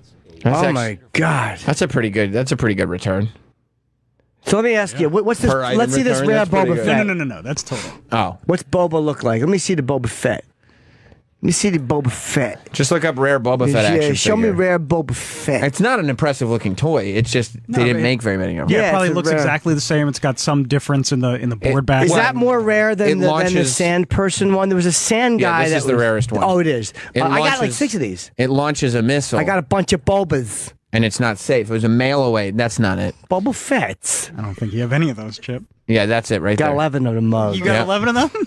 Mugs. God damn it. That's it. That's the rare. There's your rare Boba A Fett. Kenner rarest Star Wars. How can you tell it's so rare? Because people know what they collect. No. But where is That'd be like me being like, how can you tell whether it's Peter or Paul's album? They'd be like, the cover. Oh, so which one is the rare one? What's that look like? I got a few of these mugs. You don't have I any do. of them. I got like 6 of them mugs. I fucking show You them collect to Star Wars girls. toys, Kevin? No, I don't even like the fucking movies. I hate space movies. You do? Yeah, they're dumb. We let's fix the problems here and then go to space. What? All of them? There's No, I'm so just many saying. problems. Like that's so I specific. know. Just go to space. Going to space is stupid. My kids like the movies though, so I'll have to fucking. I got to play along. You got to see if you can steal one of these Boba Fett's for him. Yeah, I want to fucking punch that guy right in his stomach. You're spending all this time? No, I hate nerds like that. I'd be like, oh, look, I have a fucking. When's the last time he? Right? Yeah. I like to run through there with a fucking tennis racket and just knock his stuff over. Now be careful, Jim. You're careful. You're knocking the rare thing out. I know, but be careful. Like he's got that sort of like just following you, picking things up. Like no, please. It's like when we used to go on vacations, we'd go to some of our cousins that didn't have any kids, because they were barren or whatever. And we would just go to their house and they were in a panic because we had 10 kids. We were in a fucking station wagon for 4 hours and we were wound up like motherfuckers. And they were like, no, don't sit there and don't touch that. And it was we loved it. We would fucking mock them. I'm going to make a wrestling room. Ew. Put all my wrestling shit in a room. Yuck. You don't have a big enough No, room. it's just a room for Sam and his sexuality. Because I'm wrestling with it? Yeah. Yeah, I need a huge room. I got a lot of shit. Hey, what are you going to call it? Rancho Dusho? Thanks, Troy. Do you have a big enough room for real in your house? To have to have a bathrooms. It's all wrestling? shit. You have a wrestling room? No, I won't. I mean, the room. I won't be able to put everything in there. I can't wait till your kid starts knocking them over. Look, Dada! And he starts taking the pieces and just doing this. Ah! Like, nice. look at Hulka. Well, I discipline children. Yeah, Okay. me too. Okay. Get in there and I spank them. That's not. Yeah. That's not my plan. Sure I do. I get in there and I teach him who's boss. It better be Tony Danza. You've been misbehaving. Get over here. Let me make you tickle. Make the little blah on your thighs. He's still like the best of in the last 20 minutes. This is what he does. Sometimes at the end of the show, we does chip, then he yeah, does we the get other hit with. guy. I get tired. I can't help it. I don't mind it. I don't mind getting the hits in the last half hour. Yeah. I don't mind getting a rundown of the hits. I don't think the fans mind it either. They don't mind. Somebody here has a comment for Travis. A cock comment? Oh, no. The stuttering guy. Hello. What's up, Luke? Hey, what's up, guys? Oh, Hey, Jimmy. Hey, I meant to Sam. tell you, Luke. Hold on. I am your father. Yeah, Sam. Staying on topic. Home run, Sammy. Damn it. Thank you. Luke, fucking go on now. Anyhow, I just signed up for Sirius. You guys have been cracking me up. Anyhow, Travis, home run. You didn't break character. You're like, I'm gonna crack up. I can't. The Travis I think dog I heard the breaks for no chipper one. say, "Oh fuck, he's got a dog. That's a dog named Jeremy." Okay. Thank you very Anyhow, much. great show. Thank you very much. Yes, Travis was very good. All right. Goodbye. Have a good afternoon. How long did he wait on the hotline for that? That line just got cold. No wonder you don't have a job. Do you take phone calls on your show? Huh? You take phone calls, We right? used to. Why not anymore? No, we used to take him at Riotcast, and then we would always get a guy from fucking Australia calling in. I guess he didn't. didn't like The hours were good. It was like the middle of the night, or I don't know. You didn't And like then that? sometimes I take him at Kumia, but I always forget to take him or whatever. So No. It was Monday, 2 o'clock to 4 o'clock. I'm usually Yes. in a heated battle with one of my guests. Yeah, 2 o'clock to 4 o'clock. I was watching it last night, and my wife didn't know what I was watching, and she goes like, she was laughing because at one point you're yelling at Jimmy Martinez, and you're like, Jimmy, you got to let the guest talk, and then you just kept talking, and she was like, why didn't that guy let the guest talk? Did Jimmy talk over the guests? He talked a lot. Yeah. Over the guests? Yeah, Kevin, well, what's the last... let me ask you this. What's the last thing you cried about? When's the last time you cried? I don't know. But you know, I've said this before. A lot of times I'll cry on a plane, like when I'm coming home from a gig. Why? I don't want to feel like the audience. Yeah, can't afford the plane ticket going home. I think because I don't have to worry about anything. I'm on a plane. I don't have to see my family for a couple hours, and I can just. So you're crying out of happiness. You're weeping out of joy. Yeah, just let my guard down. My gig's over, and I don't have to see my family. Yeah, I got a break from everybody. No, I used to cry more. I don't cry much anymore. What would you cry at? Was it movies? Movies always get me. Sometimes I would like. I don't know. I don't remember, but I would. Sometimes I'd be like, "Why are you crying?" Right. Like I would catch myself and be like, "Why are you crying?" You didn't know why. But now sometimes my eyes water. I'm getting like my mom. My mom's eyes are always watering, like with the wind. So I. That's the physical reaction. Yeah, totally it's different. That's no, I know. I'm not a fucking nothing idiot. to do with your emotions. But people think you're crying, so they go, "Dad, why are you crying?" I go, "I'm not, you fucking asshole." No, but it's weird how you're like four. It's almost. What do you cry about? Sometimes weird movie. It's almost like your emotions get off by one click. Like crying at weird stuff. Like you just. Jim once cried on the air because we were watching footage of Roger Ebert with no jaw. For real? It's the only time. It just hit me as very sad. It was really weird. Oprah Winfrey asked him what I think no, I cried one time when I came in and when I found out Otto died on the break. That makes sense. That one I couldn't even say, but I got a call, while we're on the air. Yes. But that was Roger. It was a weird one. Oprah just asked him, I think that was the last thing he ever said to his wife. It was some weird question it was early in the morning. It was like 6 a.m. that I heard it, and it just caught me. I had to go to the bathroom and cry. It just made me sad. Really? Yeah. I like Siskel better than Ebert. So yeah, he's dead too. They're both fucked. I guess Ebert's not dead. They're doing another show. Well, isn't he dead? Yes, he is. They're both dead. One died of jaw cancer, one of brain cancer. If you don't know your cancers in Siskel and Ebert, you're not a true fan. But he had a miserable ending. Ebert, jaw cancer and brain cancer. Yeah, I knew that he had jaw cancer. I didn't know he died. The other guy died of brain cancer. No, I knew that, but I didn't know Ebert had died. Yeah, I just knew he lost his jaw. That's when you kind of go like, that's they did have a good life, but that's not a good way to go. Well, was there something to being in all those movies? I mean, for fuck's sake, they both got cancer of the head. I mean, that's scary. What were they doing that they both got head cancer?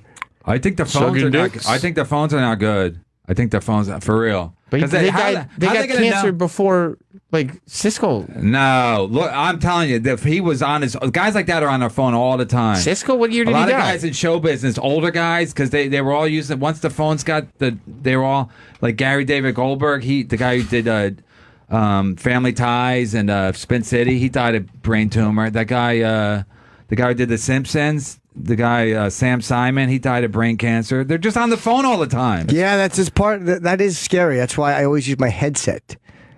But I think the original phone, I think the phones now are not as bad. But Steve Jobs died of a fucking something like that, didn't he? He died of very curable cancer. But he listened to these fucking asshole friends of his who said alternative. Yes. Yeah, it was. These dummies who think alternative medicine. It's West Coast. It's West Coast mentality. That's why I'm fucking assholes. Fucking McCready right in the fucking jaw. Why? It's West Coast attitude. What are you talking about? He was nice. Easy going. Yeah. Probably eats a lot of fucking organic bananas. I love those. I mean, maybe, but a lot of bananas are organic. They're all organic. You get organic bananas? You get organic bananas? He sits on them. Wait, you eat organic bananas? If I can find it, we're also First just of eat all, a regular how do you banana. even know? It looks like a bruised, beaten up banana. That's organic true. bananas. I like That's that. true. I like a good firm yellow. No, but how do you know it's organic? Is someone testing it for you? Honestly, you don't. I mean, that's Honestly, really it just looks like a shit banana. That's right. That's right. Organic fruit always looks like the worst fruit, and that they just get suckers like you with too much money. That was my nickname in high school. Organic fruit. This is what I mean.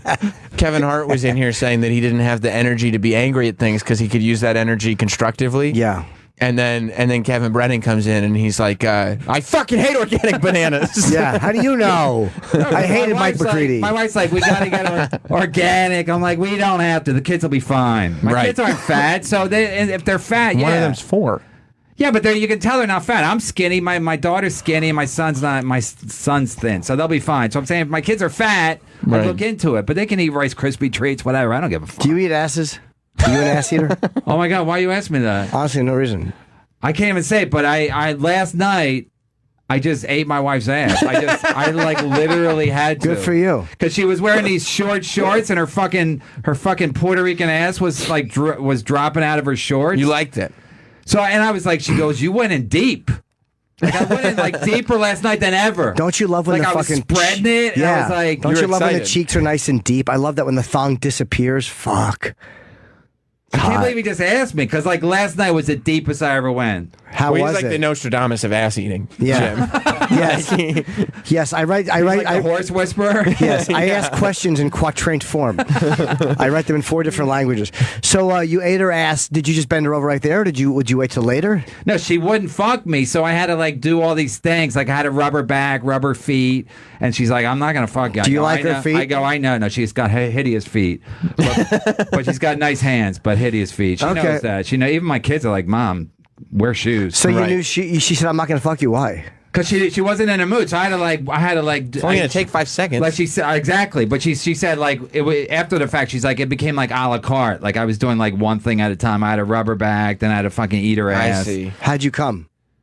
Quickly. Oh, you fucked her? No, but she then well, I can't believe I'm telling you all this. Well, she's worry probably about not it. listening. Anyway, Yeah. Then she didn't. Then she was like, she knows I come quick, so then she makes me finger her.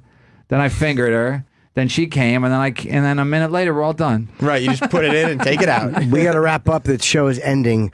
That was a great. Next time we're going to pick up where we left off here. Oh yeah. Let's promote everything, Kevin. This coming Thursday. My wife's gonna be so mad that I told all this. She won't know. At the last minute of the fucking know. show, I was home scot free. It would have been so easy to not say it. I know. Well, that That's story my gave me a problem. rod. I'm too honest. That gave me a rod. Yeah, your story gave me a rod about the fat Puerto Rican ass. I literally got a rod right now from that story. Okay, we got to get. What's that? We're going to cut off in like 10 seconds. Okay, compound me.